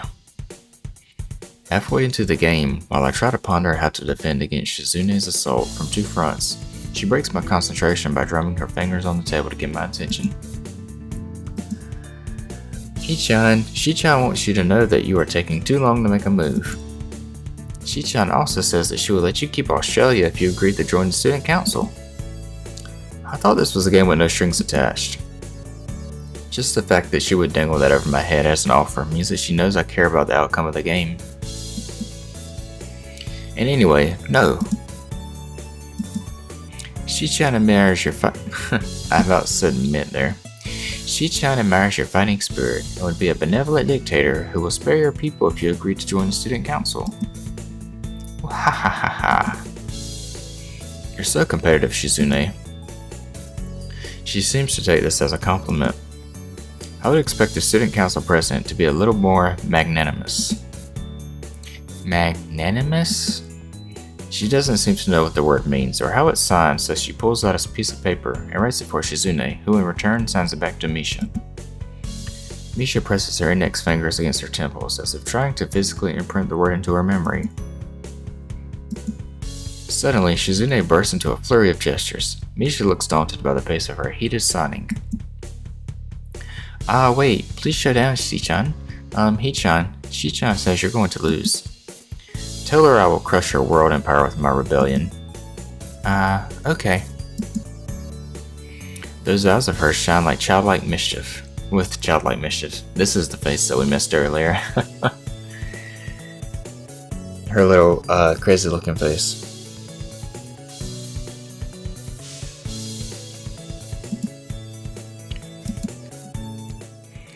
She says you have no chance if you keep playing like this. No, you won't.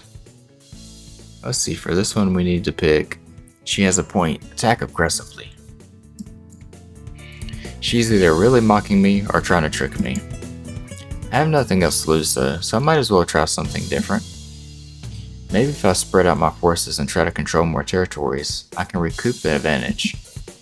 Shizune seems to focus on conquering whole nations, so maybe I can sacrifice my hold on continents to gain more small countries. It's worth a shot. A few turns later, I end up losing the game anyway. Shizune adjusts her glasses victoriously and allows herself to tentatively pump a fist into the air in celebration. Tentatively. That's how you're supposed to say it. I don't know why I read it like that. I win! Yay! There's no need to translate that, it was pretty clear. Wahaha, don't look so sad, Chan. You're really giving it your best, that's what I thought.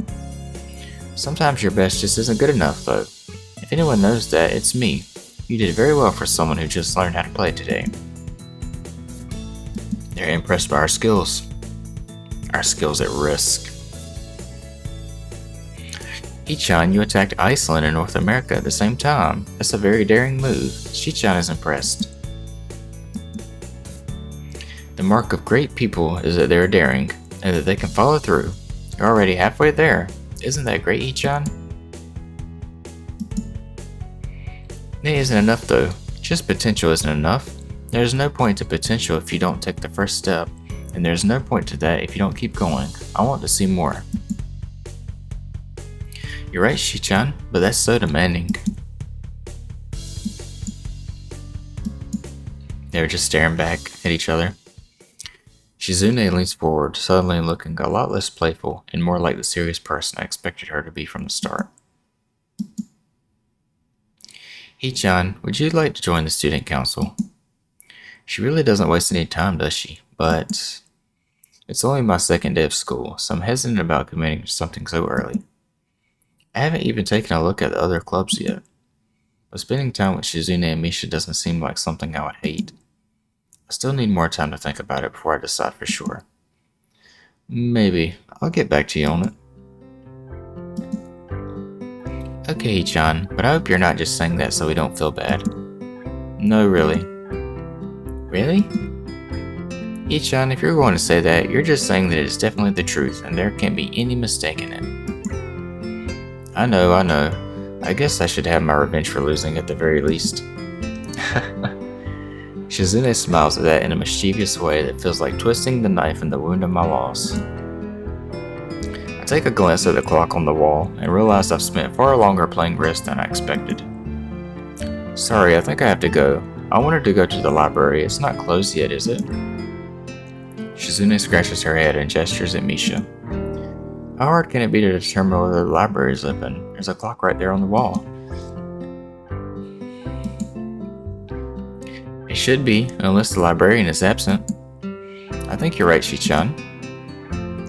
We think the library is open. It's on the second floor, I can't miss it. Do you want us to show you where it is?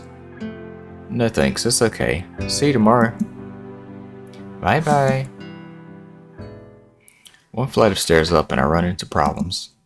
The second floor hallway is a carbon copy of the third floor one. No, it's got a different picture. Wide, of course, and plain like only hallways can be. The problem is that the library's whereabouts are not as easily determined as one would think. The classrooms are marked with signs stating which class they belong to, but then there's a plethora of other unmarked rooms. Is the library one of them, or is it just somewhere down the hallway? I bet on the latter and choose my direction at random. After I turn around the corner, an unmarked door draws my attention because it's not closed. Let me drop a save here. Y'all can see George in the background now, getting in his chair. Alright, y'all. I am going to take a small break. And... Motherfucker! Dude, thank you so much for the follow. I really appreciate it. We're going to take a short break. I think about 5 minutes or so. Going to head to work. Thanks for streaming. Oh yeah, thanks for hanging out. We'll be continuing this another day this week. All right, I'm here. Welcome back, Bear. How are you doing? How's it going? Hope you're doing very good. Oops, I didn't mean to do that. There we go. I ate me a little bit of soup and made some coffee. A wild Dottler appears in chat if anybody wants it. I can barely believe you said that. Just bear with me, okay? Oh, sorry, I just realized that I have music still playing from the break. There we go. Current scene, pseudo tea cozy. It's not open either though, just barely ajar so that I can see it's open and nothing else. It would make sense for the library door to be invitingly open. While this is not quite that, it's good enough. At the very least, it means that someone is inside, and I can ask for directions, no matter how embarrassing that is. I gingerly push on the center of the body. Where did I get body from that? I gingerly push on the center of the door with my fingertips, every muscle in my arm ready to pull back at a moment's notice. I guess because I seen where it was about fingertips and muscles. The feeling of it being an outsider to this school can't be shaken from my mind, so much so that I instinctively fear doing something wrong by entering. Oh, that sound. The door slowly creaks, as if groaning from a deep sleep, though it is much easier to open than I had anticipated. Leaning over and poking my head ever further inside to gain sight of the room as fast as possible, the meek hello on my lips is quickly snatched away.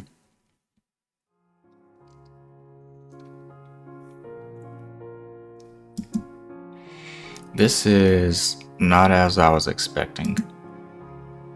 I mindlessly let the door open to its full extent, taking in the sight of the solitary figure, taking center stage in the otherwise abandoned room.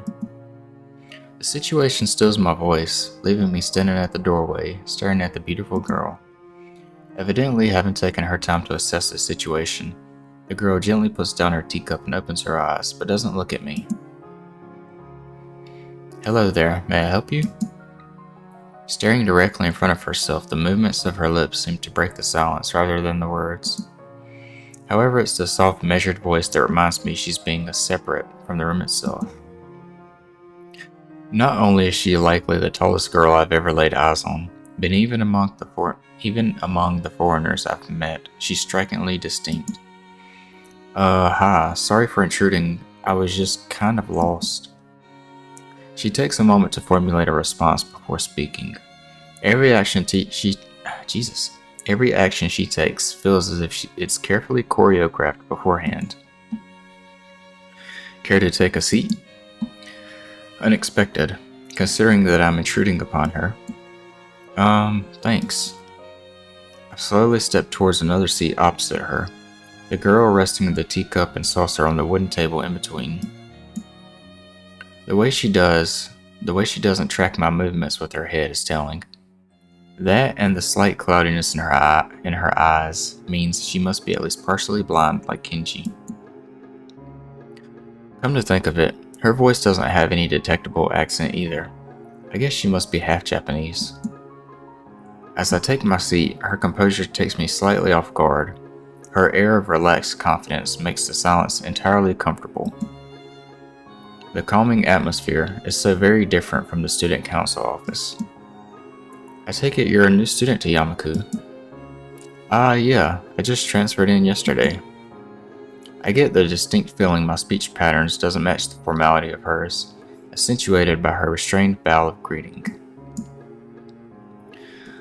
One of which I hasten to match before realizing the futility of the action. I'm Lily Satao, pleased to meet you. Hasao Nakai. She gives a nod before gesturing roughly in the direction of her teacup. Would you care for a drink? Sure. As much as it pains me, I can't keep step with her formality in the proceedings. She gives a kind nod, taking the request in stride. Without another word, she steps off the chair and prepares a second cup of tea from a collection of supplies laid out along a shelf. A brush here, a brush there, her left hand often lightly touching the side of whichever container she's pouring into.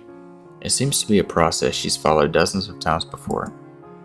As I lean sideways to see around her back, she seems to use her long, dainty finger to measure the right amount of water in the cup. It's one thing to see the different disabilities the students in my class have, but it's quite another to see how everyone seems to adapt. Shizune and Misha have no problem working together to communicate with me, and Lily herself seems to have workarounds for problems I've never thought of.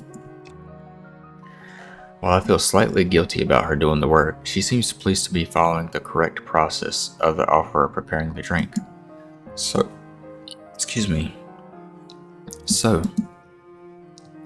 her soft voice brings me out of my silent observation. Which room were you looking for? It's not often this classroom is visited after school. The school library. Shizune and some classmates told me it was on this floor. She finishes pouring water into the teacup as she nods. A small metallic tapping coming from the teacup indicates it being stirred. I'm aware of Miss Hakamichi, as are most students. To be with them means you're in class 3-3, no? That's right, in the science room with Metal. She gives a small giggle before setting down the teaspoon and slowly walking towards the table, teacup and saucer in hand. He's quite a character. I imagine you'll come to like him. Most do. As she sets down the tea, I gently take it and take a sip. I'm really more of a coffee person, but this seems like a rather bad moment to bring it up. Yeah, that'd be quite rude, wouldn't it? Nonetheless, the smell's quite nice. I hardly think it'd be hard to choke down. Thanks, Satal. It tastes really nice. She smiles and quickly waves her hand in front of her face. Lily, please. There's no need to be too formal. She says this in spite of her exceedingly well-bred speech. Oh well. I guess I should try and ask her about herself, as it really does seem as if she's catering to me. So which class are you from? I imagine it's one of the third-year classes. Correct. I'm in class 3-2, which is on the third floor, same as yours. It's taught by Miyagi, and specifically for both blind and partially blind students. I see. Sorry. I feel like slapping myself for the faux pas. Looking at her face though, she doesn't seem in the least bit put off by it. My, there's no need to change your speech on my account. Sure. Sorry. I guess I'm really showing my newness here. An environment like this would be a big change, so I can't fault you for it. While the same can't be said for everyone, many have come to terms with their conditions. A category which would include her, as it seems. All too ready to jump ship from this particular topic, I segue into another. Do you come here to drink tea often? It's a really nice place. Thinking on it, this might be her version of the place behind my school that I like to have lunch at. I come here fairly often during lunch times. My duties as class representative don't leave enough time for an official club, so a friend and I use this room for having tea. Class representative, huh? Compared to Shizune, her mannerisms seem to be almost completely opposite. While Shizune is blunt and fiercely driven, Lily seems relaxed and calm, almost aloof. Come to think of it, she might be useful for a less biased view of the school's clubs. What kinds of clubs are there to join? The more popular ones are the track and field club, which uses the field near the school during lunch times, baseball club, and the book club in a room near the library. There are also numerous small ones too, though, such as the art music clubs. At a time when I'm just wanting to get on my feet, rushing into a club right away seems slightly unappealing. I wonder if this school shares the same rules as my old one. Is it compulsory to join a club? It isn't, though it is encouraged. Ah, good. That's a relief. I really let my guard down around this girl to let such a thing slip out. The fact seems to slightly amuse her. Not wanting my tea to get cold, I finally start drinking it, as Lily does the same. As I look over to the window over her shoulder, I notice the light coming into the room has a distinctly orange tint. Even here, time doesn't stand still. The time's gone quickly. Sorry? Right, she's blind. Of course she can't see the sun setting. It just looks like the sun's starting to set. It seems to come as a surprise to her. I guess she must have lost track of the time.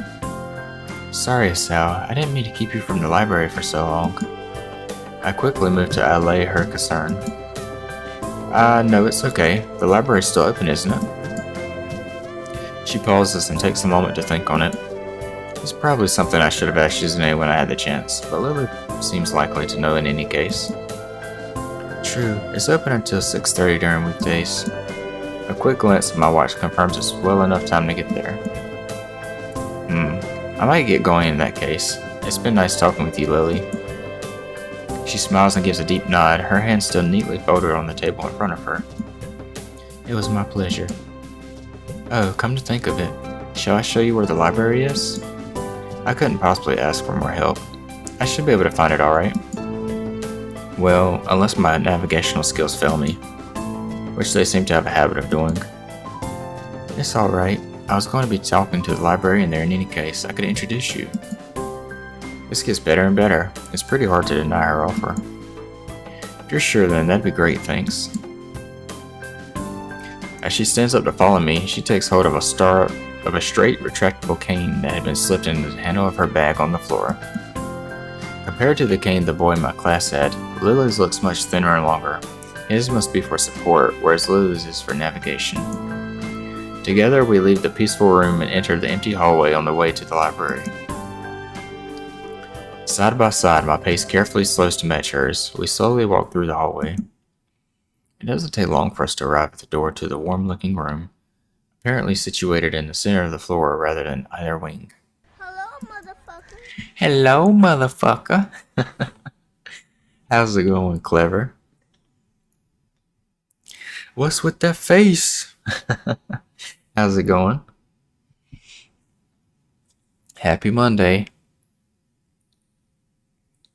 Oh, Benny, I beat you to it. Can't believe I beat you to it. I realize that emote is like my usual response to things internally. Like, why are you talking to me? Why are you asking me things? Beat me by a hair. Clever rules. Clever does rule. Let's see if my coffee's cool enough to drink. It is. It is. No, you, Benny. Both of y'all do.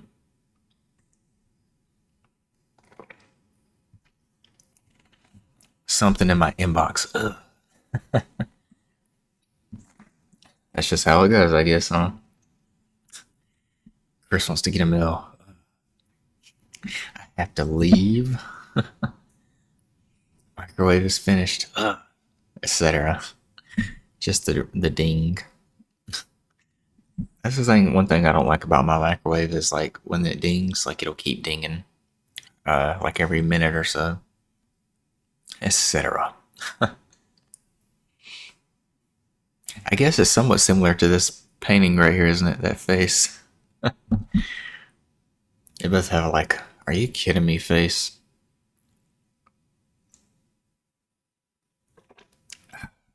That's good. I tried to turn the beep off, but it came back on. It wasn't having it. Maybe like if you lost power and it came back on, it might have reset the microwave, and that might be why. Ladies first. She gives an appreciative smile at the gesture, taking the lead as we file in. To the left is the wooden library counter, with the library proper being on the right.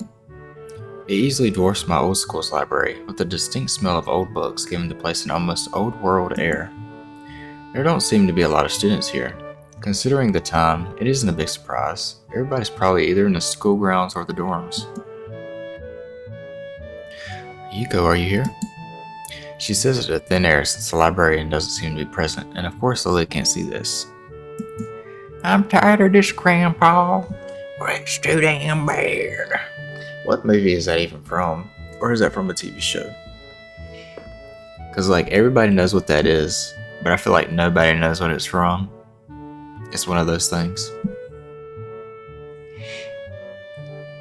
What's unexpected is that it draws a reaction. A thump. Something from under the counter thuds against it, followed by a quiet wail. Oh.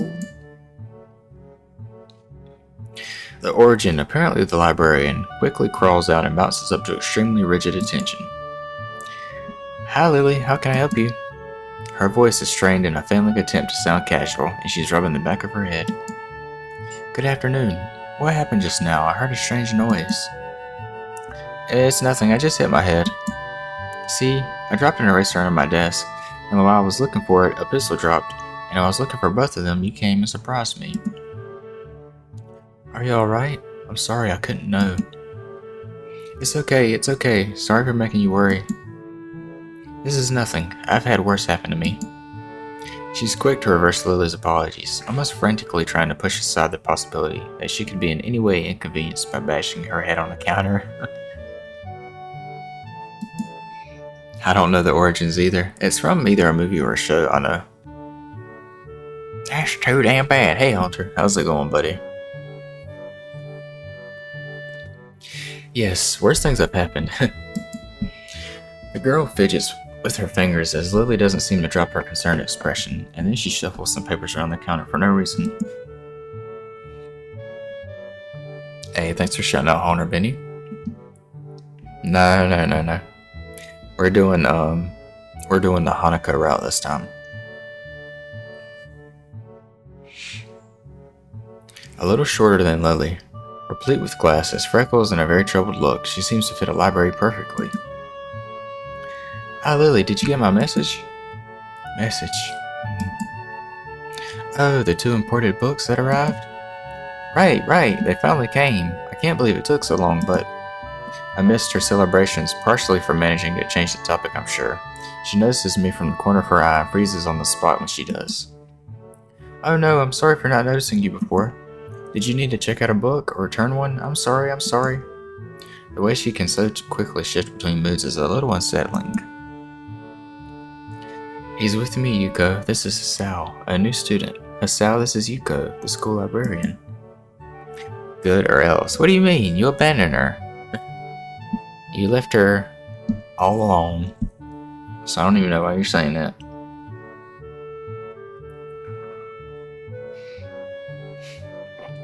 You left her all alone with Akira and her Sylvester Stallone voice.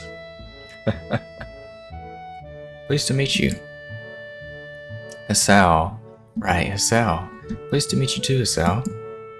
For a second, she visibly attempts to engrave the name on her mind, so she won't forget. Yuko often arranges to import foreign books here in Braille for me. Would you like to tell Hasao a little something about the library? Is it Aya with the gun? I have one like that now too. It looks somewhat similar. This one. Lily's innocent suggestion is met with an expression of abject terror. Ah, please, Lily, I can't. I don't know what he could be interested in. This is too much responsibility. How's it any responsibility at all? I don't get. Her objection is so sincere, I don't doubt for a second that she would rather disembowel herself on the spot than tell me where the light novels are. But. So there are quite a lot of books in Braille here? I attempt to save the day by asking the first thing that pops into my head. It seems to work at least partially, as Yuko seems to not exactly relax, but at least look slightly less tense. Well, I think about a third or a fourth of Yamaku's library is either in Braille or audio. Makes sense, given all the blind students that'd be here. If it's only that, how come this library is so big in the first place?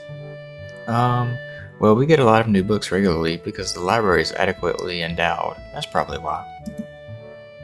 They spend more on new books than on my salary, and then I have to organize and shelve all of them. It's so troublesome and they weigh so much, I wish I could quit this job. A very awkward silence follows this revelation of too much information. I'll go check the aisles then if you don't mind. It's probably best for all of us if she doesn't keep talking to me. Very well. Meanwhile, Yuko, I would like to have those books if it's alright with you. My first impression was right, the library is surprisingly big. Ambling down the narrow aisles, I study the spines of the books in random order, occasionally sliding one out to read the blurb, taking it with me if it looks good. In a few moments, I have a respectable stack of books in my arms. I guess I'll never be stuck for choice in here. The normality of the library sinks in. Sure, there are large print and braille books scattered throughout, but it is what it is, a library. It's as if the calm moved from the room I had tea with Lily and snuck. Let me start that one over. It's as if the calm moved from the room I had tea with Lily and snuck with us in here, unless it was here to begin with. It's kind of an oddly worded sentence. Something about that puts me at ease, just like before. I reach the end of the aisle and find a collection of desks set up for study or personal reading. Going a little further, though, I discover a nice quiet corner at the back. While the rest of the library has the odd students sitting at a desk either reading or stealthily sleeping, the back is pretty much deserted. As I glance around, I see someone who I recognize sitting on one of the several beanbags.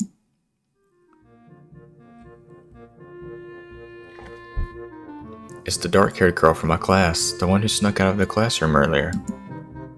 She's reading a book, keeping it close to her face, which makes her look like she's really into it.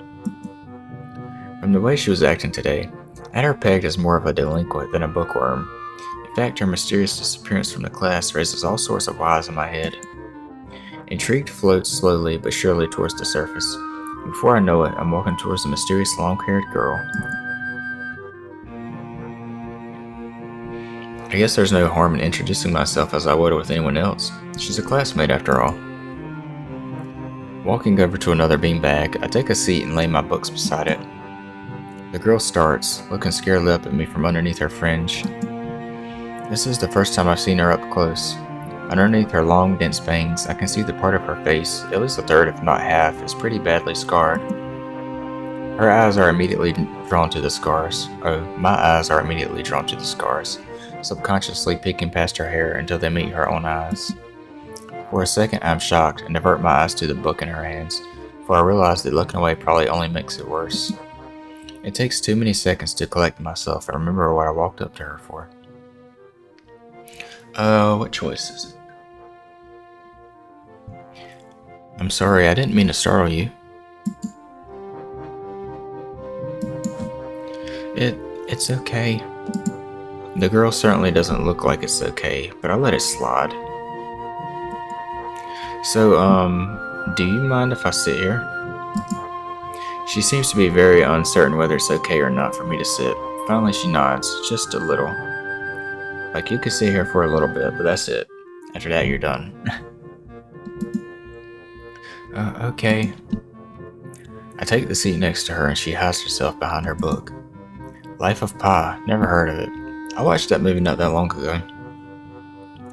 It was probably like, it's probably like 2 months ago actually. Or a month and a half ago, something like that. It was pretty good. So, sorry again for startling you. I'm Hasal. She looks up from her book, stalling a little before replying. I know. We are in the same class. Her speech is stilted, and so quiet that it is barely audible even in the still library. Somehow I think that my delinquent impression of her was wrong. Hanako, Hanako. I resist the urge to say that's a nice name, just to have something to say, but really, it's the only thing that I can think of. I feel like an idiot. Everyone here must be used to being different to each other, and here I am being all bothered and fussed about that kind of thing. Don't let me interrupt your reading. I'll just check these books if you don't mind. She nods a little and sighs a little sigh of relief. So I try to read the covers and the introductions of the books I picked up, and she buries her face in her book. Uncomfortable silence consumes us. My eyes still wander into her direction, and a sneak peeks at her flowing hair and the scars it's hiding. After a while, I realize that she's doing the same thing, and only pretending to be immersed in Life of Pi. Her gaze is not inquisitive at all, though. It darts around like a scared rabbit. When our gazes finally meet, a chain reaction is unstoppable. She stands up forcefully from the beanbag and takes a deep breath. I gotta do something. Without warning, Hanako takes off and runs towards the counter. Her hair-like takeoff catches me so off guard that I don't manage to go after her until she has a good head start. By the time I reach the counter, she is nowhere to be seen. Lily and Yuko are happily chatting away. Knowing that I won't be able to catch Hanako myself, I approach the girls. Hey, did you see or notice a girl run past here? Maybe. What'd she look like? Long, dark hair, kinda shy. She had, well, some scars on her face. There is a lot better way you could have said that, or something else you could have said. Talk about not having any tact. Yeah, she told you her name. You could have said her name. You wouldn't be talking about Hanako, would you? Yeah, that's her. I saw her reading and tried to talk to her, but I think I scared her off or something. Oh dear. Yuko, would you excuse me? I had better try and find her. Sure, I'll just hold on to these until you come back. What's going on? I'm sorry, but I'll have to explain it to you some other time. Right, I'll see you later then.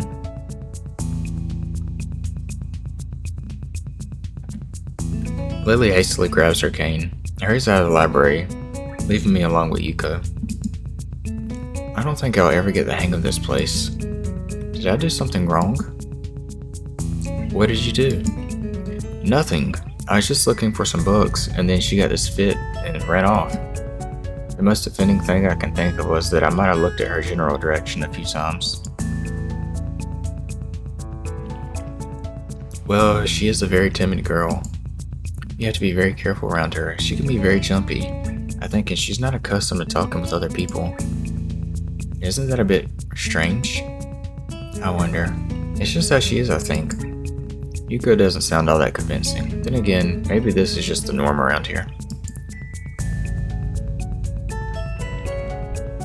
Everyone has their own problems, or else they wouldn't be here. But how should I deal with these people? Forcing myself to act overly casual only makes me feel phony. Just treat them like people, like you would anyone else. Like I was supposed to be ignoring the elephant in the room? Yuko fidgets, looking like she wants to say something to that, but resists it. I think it's an elephant, only if you feel that way. I guess she doesn't have a good sense of self-restraint. It makes me smile, and she blushes heavily. What? Did that sound stupid? No, it sounded really wise. I guess you're right. It's more about me than anyone else. Neither of us has anything to add, so Yuko fills the silence by shuffling some papers around. People who have papers on their desk really like doing that. Did you find any books? I should be closing soon. I mean, this library should be closing, but I have to do it. I hope that's not too inconvenient for you. What allergies? I don't really know, honestly. We just gave him this Apoquel stuff. I don't know if it's like from food or what, but he's like really sensitive to stuff. But even like I think every food he's had, he gets like allergies from and stuff. And it just like makes him itch, and it makes his eyes itch and his ears itch and his paws itch. So like if we don't give it to him, we'll just be itching all the time. But yeah, so we gotta get that for him. So yeah, and he needs it because he's running low on it. Oh yeah, I want some books, but I left them over there because I'll just go get them. I fetched my stack of books from beside the beanbags where Hanako and I were sitting and returned to the counter. Wow, you read a lot, don't you? I surprised myself with that too, honestly, at least when I really think about it. I had a lot of free time earlier this year, so I just kind of started reading books to fill that time. I couldn't do much else. I see. I've been reading the first Resident Evil book by S.D. Perry lately. How far am I through it? I'm a bit over halfway through it. And it's pretty decent. But that's what I've been reading lately. But she doesn't say anything else and just takes out the books from me. I guess this is what they call tact. Yeah, something you have nothing. You don't have no tact, Tessel. None at all. Holding the library books with one arm, I trawl in my pocket for the key to the door. Trawl? That's a word. A sudden sound from behind me startles me, making me nearly drop the books I'm carrying, or the key that I almost managed to get into the lock. Who is it? I turn around to see who is talking to me. It's Kenji. He seems to be in a friendly mood, although the light glinting off his glasses in the dark gives him a sinister look. It's just me. This makes him pause and licks his lips nervously. Who is me? I don't know anyone called me. Are you some new guy again? His voice is suddenly strained and quick. Yes, but we've met before, yesterday. I don't think so. I would remember someone who I met only yesterday. When was that? What day is it today? I try to ignore him. Is he joking or what? Prove that we've met before. You live across the hall. You're Kenji. Oh my god, look at his face. Kenji jumps back, his eyes filled with an uncomprehending fear. You know my name. Damn, this can only mean one of two things. Either we have met and you are telling the truth, or I just can't remember it, or you are a spy. Emotional plot is emotional. How's it going, Kappa? How's it going? He pauses. Kenji is very emotional. A psychic spy. His eyes dart around me, trying to peek into my room, although it's hard to believe he can see anything through those thick glasses. His mood swung from friendly to manic in less than a minute. I'm not psychic.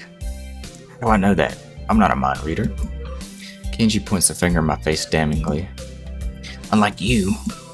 Stop that, man. We met yesterday. What's wrong with you? I live in this room. Lies. If you think you can pass as Sal because I'm legally blind, you are sorely mistaken. You don't even look like him. I mean, the resemblance is real slim. Maybe at a distance, but who do you think you're kidding?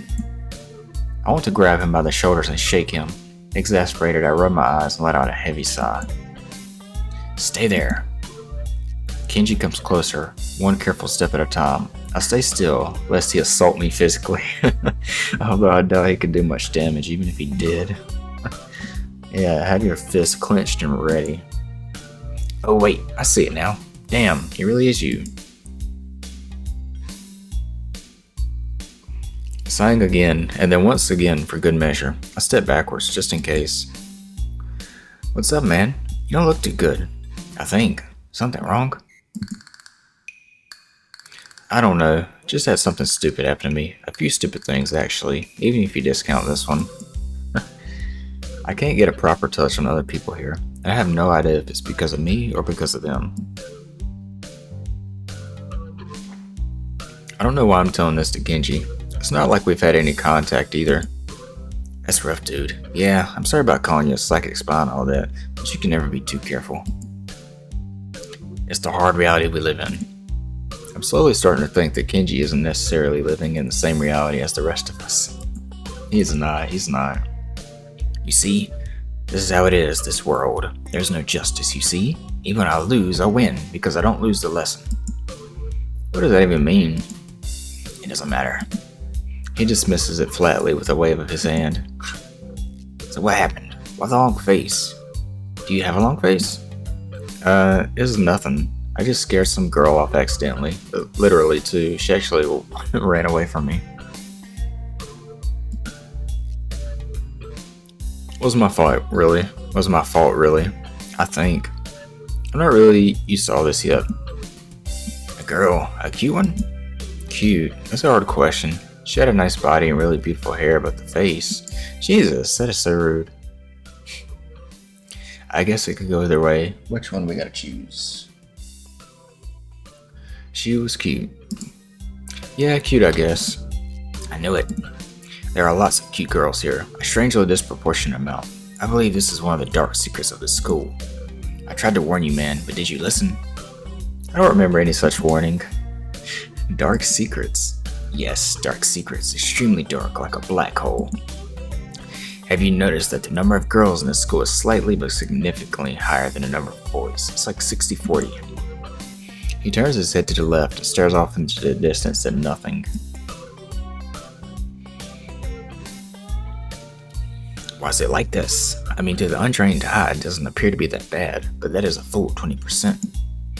One would think that a school with such a huge pool of women would be a man's dream, but no.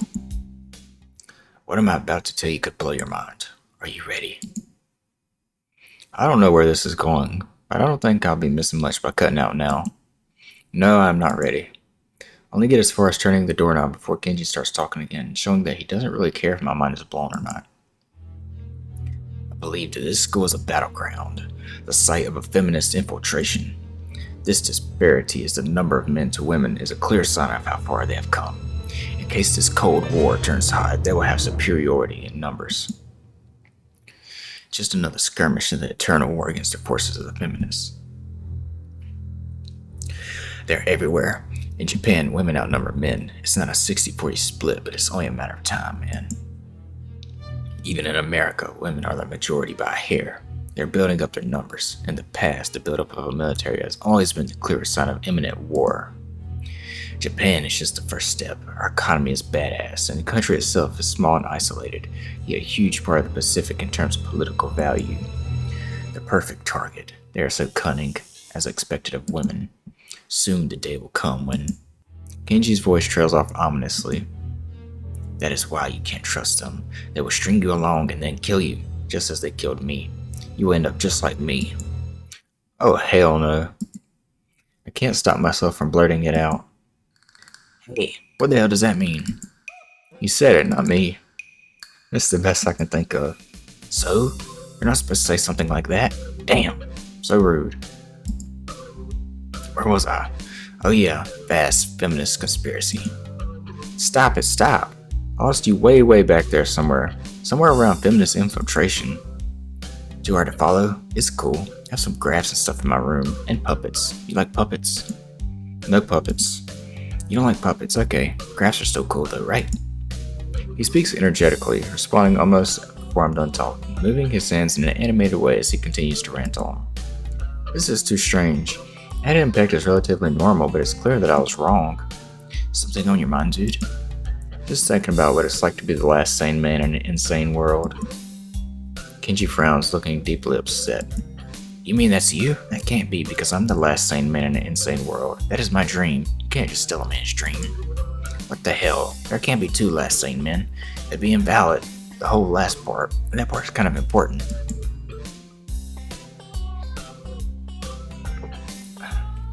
There can only be one. Like in that foreign movie where there could only be one. And in the end there's only one dude left, because that was the point. I have never seen anybody talk so heatedly and so defensively about absolutely nothing before.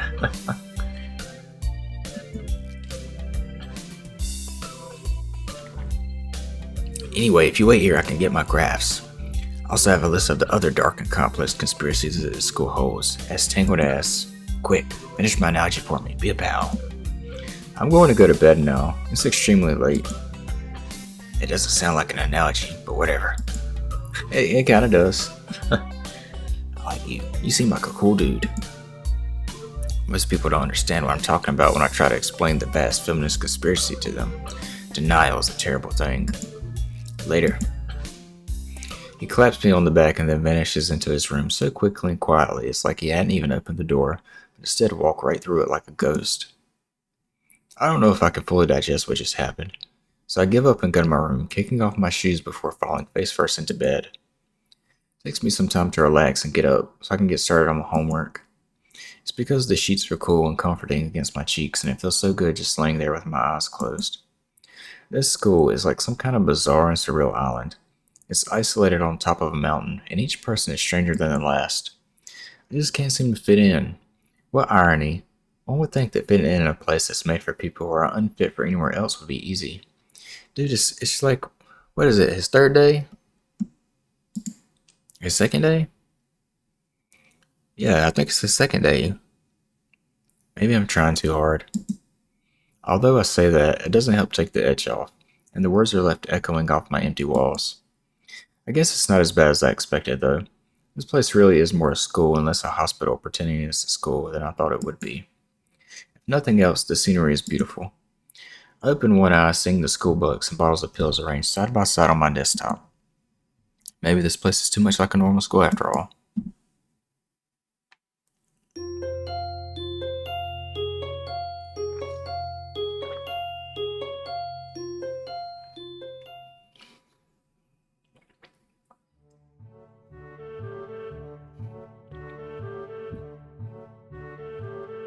I had to finish off my coffee before it got cold. This is one thing I like too, is that they have little chibis of the characters.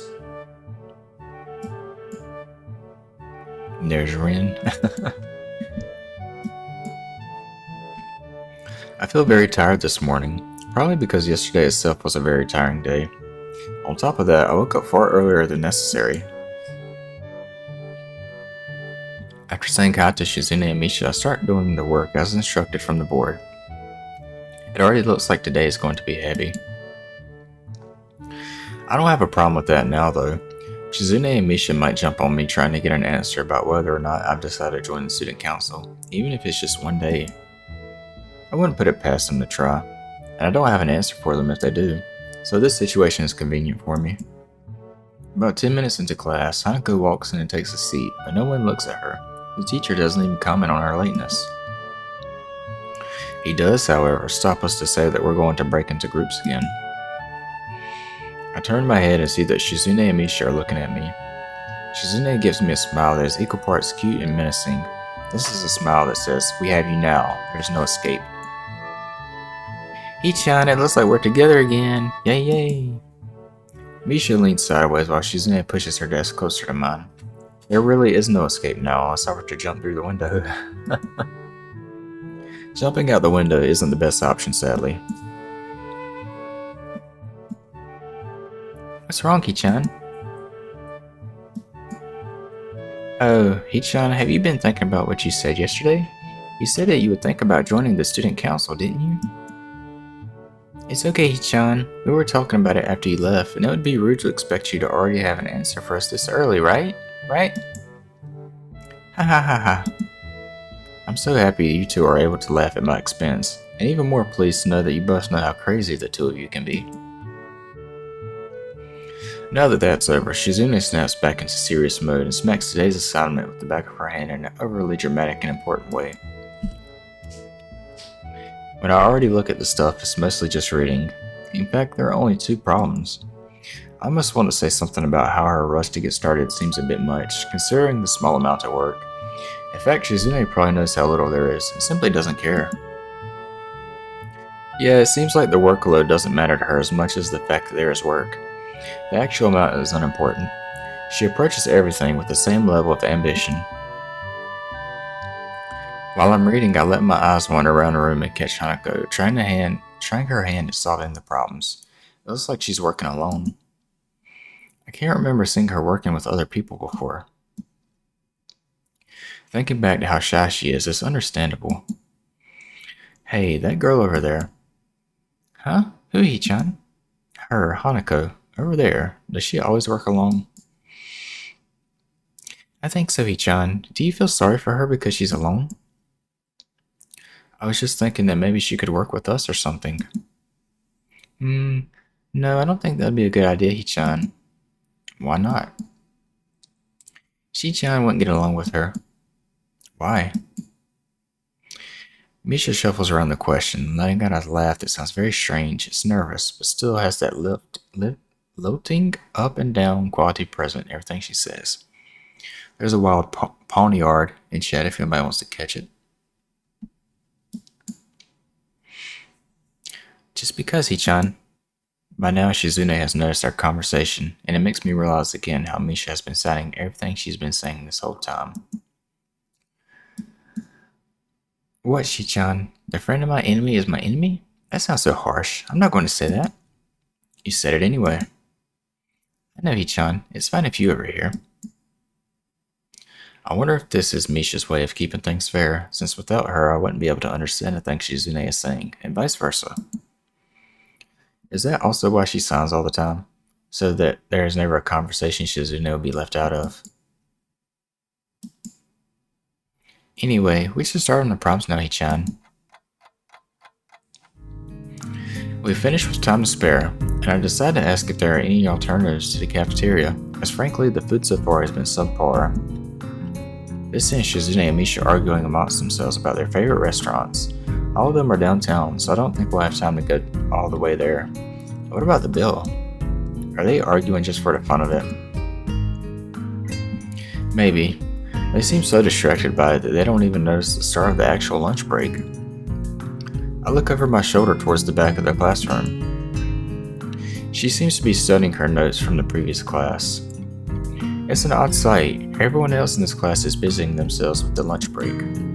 Socializing, gossiping, rearranging desks. The ones with the actual boxed lunches mixed in and chattering like everyone else, only interrupted by short bouts of eating. But when I watch Hanako, it feels that I'm the only one who can see her. Almost as if she was invisible, sort of hiding in plain sight. Is she being bullied? Is she isolating herself from the rest of the class on her own accord? I see her look over her shoulder towards the classroom's rear door. Come to think of it, she hasn't turned a page since I've started watching her. I guess she's waiting for someone. What to do? Let's see. We are going to go talk with Hanako. I still feel bad for making her run away yesterday, so I'd better say something. Hey there, Hanako. Hisao?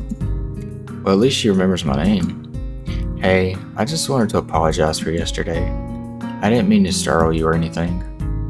I'm just new here and thought I should get to know my classmates. As Hanako looks up at me, I notice her scarring once more. It's a little bewildering that you can barely notice it from across the room, but it's so noticeable from close up. That's okay. It was my fault. Nah, that wasn't anyone's fault, it just kind of happened. So are you waiting for someone? I saw you looking at the door before. Yes, Lily. Oh, you mean Lily the blonde girl? Why would you say that? Like, why? Why would you say it like that? Hanako only nods in response, and I can't help but wonder if defining people through their disabilities is a faux pas of the worst kind or just normal here. That's just rude in general. I guess that explains why Lily took off after her yesterday. She seems like a nice girl. Are you two friends? Yes. As if hoping for Lily to appear, she checks over her shoulder again. I think I'm making her nervous again. I hope I'm not disturbing you right now. No, that's not it. It's just easier if Lily doesn't come here. Oh, because it's hard to get around the classroom? Not really. Hanako's gaze drifts past my shoulder and towards Shizune. Shizune? Hanako nods again. What about her? Don't they get along? Hanako shakes her head. Clearly, this is something she doesn't want to talk about. It does make a strange sort of sense, Shizune and Lily not getting along so well. Communication between the two would be all but impossible. It's hard enough talking to Shizune through Misha, even when you can see whose hands are talking. Hanako is so focused on Shizune that I am the first to notice Lily at the door. Oh, she's here now. Hanako spins around to confirm this. Upon seeing Lily, she moves quickly to the door. Lily. Hanako, good morning. Is the president here? Yes. Hanako glances over her shoulder at Shizune again, as if to confirm she can't hear them, even though that's impossible. I suppose we'd best be off then. Lily's sigh and tone of what seems like frustration makes me raise an eyebrow. I guess there's some kind of enmity between the two. It's intriguing, but that's not really something I'd ask about. I'm sure if they wanted me to know, they would tell me. It's only my third day here. I should be trying to make friends, not finding out why people are enemies. Still, it's a little funny to find out that this school has little feuds, just like my old high school. Even if people are more tolerant of others, they're still going to get on each other's nerves. Yeah. Hey Lily, how are things? I'm sorry I made you run off yesterday. Oh my, is that Sal? I didn't realize you were here.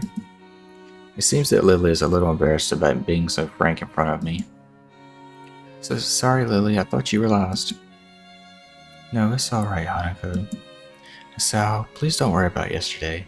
It was just a misunderstanding. If you say so, I'm still working this place out. Well then, I think you'll find most people here are a lot more forgiving than elsewhere. If you are feeling a little confused, please don't be afraid to ask questions. Sure, I remember that. Lily? Lily gives a small nod of acknowledgement. I'm sorry, Asal, but we must be off. Hanako really doesn't look all that comfortable here right now, and Lily still seems a little embarrassed. I wonder if my apologies really made any impact. Mind if I accompany you two? I know I'm kind of pushing it, but Lily hums quietly, still smiling. I'm sure that we could accommodate you, can't we, Hanako? She looks at Lily, then at me, and then freezes wide-eyed. Sure. Well then, shall we go? I'm sure Lily wouldn't do this so easily if she saw how scared Hanako looks, but it can't be helped now. Declining after the deal is sealed would only cause confusion and problems. At least you're thinking now. So we leave, all three together. Lily walks beside the wall, letting her cane gently tap against it, every now and then. Hanako comes along right beside her, so close that she is practically half hugging her as they go. Although it must make her walking that much harder, Lily takes it in stride. As we turn around the corner of the hallway, something hits me in the chest with the force of a steam train. Hanako shrieks a little, my vision briefly goes black. Ouch. Opening my eyes, I see a pair of saucer-like green eyes looking up at me. They belong to the perpetrator, a short girl who bumped into me and has now fallen down onto the hallway floor. She wears a PE uniform and a very worried frown. Former strikes me as a rather strange thing to have on during a lunch break. More striking than that, though, is that she doesn't have legs. Or she does, but they are not flesh and bone. Her pale and very much flesh and bone thighs and shins, and feet made of some black metallic or plastic-like material. They look disturbingly artificial and unnatural. It almost makes me forget that my chest is hurting. The girl winces a little, rubs her nose, and jumps up.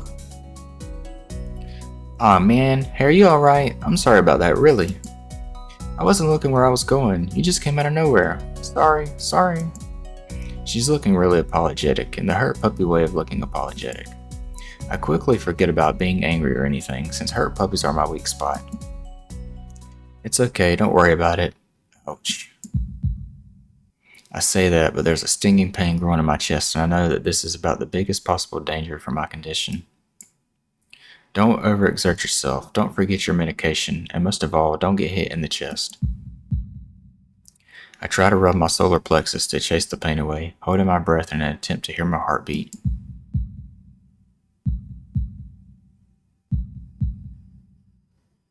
It seems normal. Hey, should I get a nurse? The worried, high-pitched voice of the girl snaps me out of it. I stare at her for a few seconds, dumbfounded, until I realized that I probably looked worse off than I really was, doubled over myself and looking all tense. Damn, I'm overly worried about my heart. Yeah, you should be. No, I'm fine. Managing to say something in response, I pull myself upright, feeling my sore ribs one last time, and take a deep breath. She just knocked the wind out of me, big time, but it's nothing more than that. You sure you're okay? I hit you pretty hard. It's okay, I said I was fine and nothing's broken, no harm done. That's good, I was... now she's about to get beat up. And they just came from the side like they were about to jump her. Sal, what happened? She's not quite up to speed for obvious reasons, but she sounded very worried, more than the situation deserves, really. Someone just bumped into me, nothing serious, just winded. Sorry, it's my fault. I was just going to get some stuff and I was in kind of a hurry. That someone here is Emmy, isn't it? The little girl coughs quietly and shuffles her plastic or metallic feet, looking down at them before saying anything. Hi, Lily. Hanako. I guess the girls know each other. Do please try to be more careful. You might be sturdy enough to endure these sorts of accidents, but there are people who aren't. The girl blushes and starts to fidget nervously like a little child caught misbehaving. It's so cute I find myself smiling. I know that I was just... I gotta go. Teacher will have my head. I promised to help with printouts, but I went running instead. Sorry, but I've got to change and everything. Before any of us can say a thing, Emmy has already bolted away, leaving the hallway eerily quiet. She took off running again. Does that kind of thing happen around here often? There are more rules in Yamaku than usual for running in corridors. But that rarely stops Emmy, it seems. She shakes her head weakly and offers a slight composed smile. I don't think there's anything we can do to stop her, I'm afraid. Shall we be off then? Lily heads off along the hallway and Hanako hurries after her. The route to the room the two use for tea is fairly simple to retrace, being still fresh in my mind from yesterday. Lily and Hanako quickly go out about the business of making lunch. Before I can even open my small bag of food, Lily's busying herself with her thermos and tea bags as Hanako is setting out both their lunch boxes. So, this is what you meant by coming here almost every day? Yes, Hanako and I usually have lunch here. It suits both of us, so we ended up using this room regularly.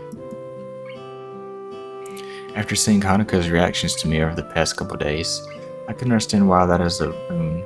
That and Lily being able to get some quiet away from her class as well. I take my seat last after Lily's poured tea for us and sits down. The more time I spend with these two girls, the more I think they're perfect foil to Misha and Shizune.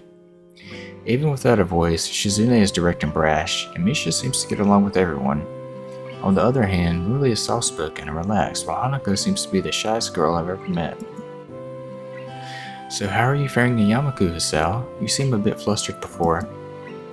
Apart from getting lost every now and then, and being crash-tackled outside my classroom, fine I guess. You looked pretty hurt before. Are you really okay? For a brief moment I consider telling Hanako and Lily about my condition, but then I hold it back. I can't tell why, but for some reason I feel uncomfortable talking about it to these relative strangers, even if they have been pretty friendly. Yeah, it's nothing. I was just a bit startled. Judging from the two girls' expressions, I don't think that they're buying it, but in what I assume is their way of respecting my privacy, they don't press the matter. I guess that is one of the unwritten rules around here. Don't ask. Even if people's conditions are obvious, like Hanako's, there's still bound to be a story involved. Everyone has things that they don't feel comfortable speaking about, and I think everyone here recognizes that. So, how long have you been in school? You both seem to know your way around pretty well. Well, I've been here since the start of high school, but only moved into the dormitories a year ago. There is a gimme ghoul up for grabs in chat if anybody wants it. Hanako joined us at the start of high school as well, and moved to the dormitories when she did, if memory serves me right. That's right, since high school. So you've known each other since then? Since I moved, yes. Hanako lives next door to me, so it's only natural, right? Right. Yeah, of course.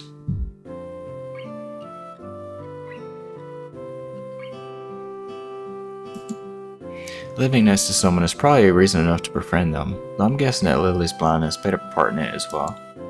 I can't imagine Hanako easily making friends with someone who has to deliberately avoid looking at her scars. With the immediate conversation dried up, we start to eat our lunch. I mean, you can look at somebody's scars, but don't be staring at them like they're crazy or something. It isn't long before the bells are signaling the end of the break. Like me, the girls pack up their lunches as efficiently as they set them out. I guess I'd better be off. Are you going to go with Hisao, Hanako? I was wondering what this little string was. Whenever we first met Lily here, I could see this thing. I wasn't sure what it was, but it's the blondes, the cord for the blondes. Hanako looks up at me, and for a second I can see that she's considering skipping class. Maybe just to avoid walking to the classroom with me. Yes. I don't know what to think of it. Hanako really is delicate to the point of breaking if looked at the wrong way. It makes me a bit nervous too, but I push the feeling aside, trying to be as natural as I can. We should hurry then. Class has already started by the sound of it.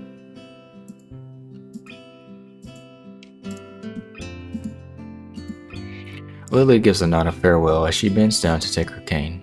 Hanako and I filing out before her. We walk quickly down the empty halls to our respective classes.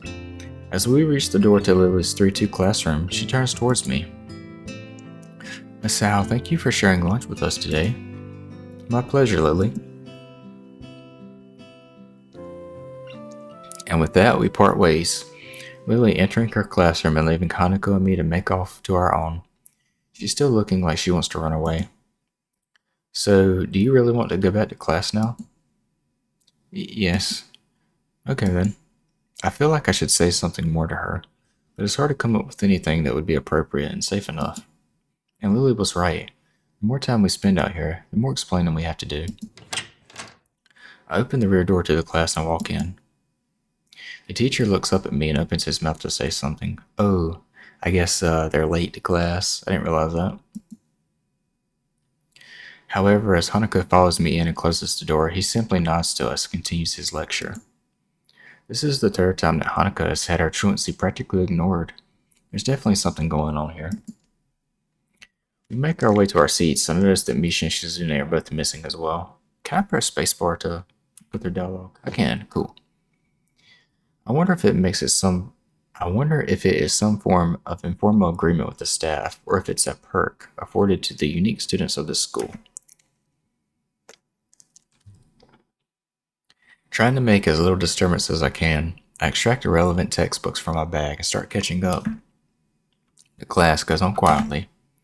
The teacher seems like an okay person despite the weird first impression I got, and the material is relatively interesting. However, the way he teaches is really bizarre. It's as if he expects that everyone is a natural genius. Well, I feel like that would be a good way for a teacher to treat students, you know? Because some kids have, or not even kids, like people in general have a problem with feeling dumb. And I feel like if a teacher talks to them like that, they're giving them the opposite impression, When the final bell sounds, I realize that there is still a lot of time left in the day, and I'm left wondering what to do. It's odd. At the hospital I had 24 hours a day of free time, but here filling the considerably shorter hours feels difficult. Everyone else leaves, and I'm left alone with the teacher. Matao is examining the assignment sheets we were working on earlier, marking them with a red ball pen. Raising his eyes from his papers briefly, he notices me and furrows his brow. What is it, Nakai? I jump at him addressing me, but I guess it's natural to spark some conversation since there's nobody else around. Nothing. Thinking about what I'd do after school. The teacher slowly puts the cap on the pen that he is holding and arranges his papers into a stack, clacking it against the desk twice. He seems very methodical. For a brief moment I'm reminded of Shizune, but the teacher is more unhurried and relaxed, much more routined. You have no plans? No, I considered joining a club, but I don't know what kind of club would interest me. Go observe a meeting of someone else's club. Might pique your interest. I guess. But I don't know how to continue from there. Mattel looks at me in a way that makes me quickly want to take the words back to avoid a conversation. But I can't, so I have to forge ahead. I just don't know how to deal with people. I mean the other students. I'm talking to people and everything, so it's not that I'd be isolated or anything. I just don't know what to think about the disabilities. It's like, it feels that I'm being impolite if I pay attention to them, and it's weird to ignore them. Damned if I do, damned if I don't. The teacher scratches his cheek absent-mindedly, looking very unresponsive. These things are only an issue if you make them one. You can talk normally with someone, even if they're blind or something. Try to look behind the superficial. There's not a single student here who isn't just a normal kid behind whatever they might seem at first glance. He says the same thing as Yuko did. I know they're right, but it's hard. How can you not consider, for example, Shizune's deafness, when the only way to communicate with her is to talk through Misha? Or Hanako. It's not like you can ignore her face. But I'm interrupted by the door of the classroom suddenly slamming open. Teacher! Misha crashes in, hands straight in an enthusiastic greeting. Her voice is loud and lively enough to wake the dead from their graves. She starts towards the teacher's desk with her bouncing step, hands energetically swinging from the rhythm. Mateo, visibly dismayed at the interruption, and Misha in general, slumps in his chair. Mikado? Misha stops in her tracks and looks around cluelessly, as if she's sensing from his tone that something's wrong, but has no idea what. Yes? We have talked about volume control before. Yes? But she doesn't lower her voice at all, and the teacher just rubs his eyes. So, what is it? We need help. We are running out of supplies for the festival stands. This is a distress. She waves a pink slip of paper she's holding around. So, go get more supplies from the art room. What's the problem with that? Plywood. Plywood is always the problem. Last time we wanted more, there was only a little, but that time we just took it all and went with that. Now there's like none left, so do you know where there is some? I don't understand. How would I know? The president thought that a teacher would know if there's plywood. Was she wrong? Mateo looks like he's in great pain, furrowing with his entire essence, and Misha doesn't get it at all.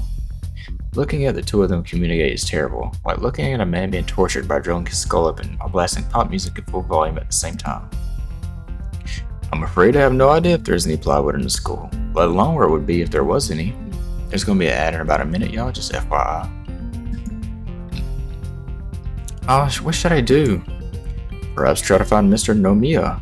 I'm sure he would know where to find everything you need. You'd have to pry them from his cold dead hands, but that's a different matter. I don't have time, we're so busy. She holds her head with both of her hands,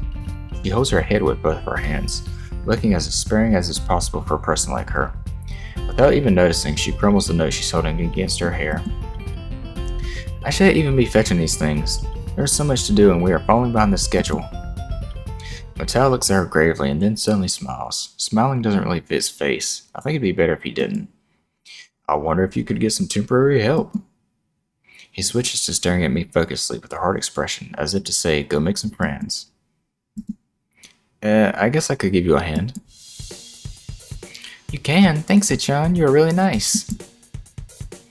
She pauses, does a double take, and then points to me with her finger yelling, and looking very puzzled. Come to think of it, what's Ichan doing here? Class is over, we should be having fun. We just had a little chat.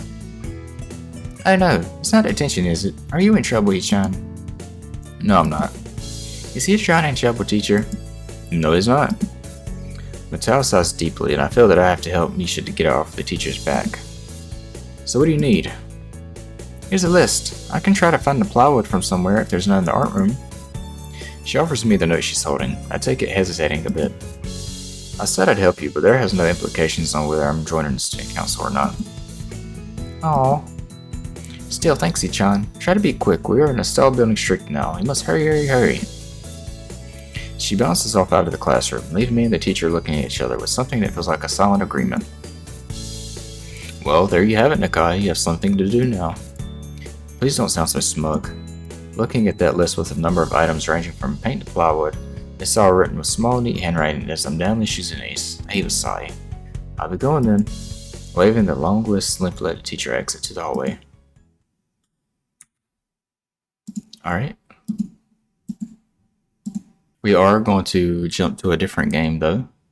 We're going to jump to some Mortal Kombat to do some arcades. But thank y'all for hanging out and watching me and listening to me read some Katawa Shoujo.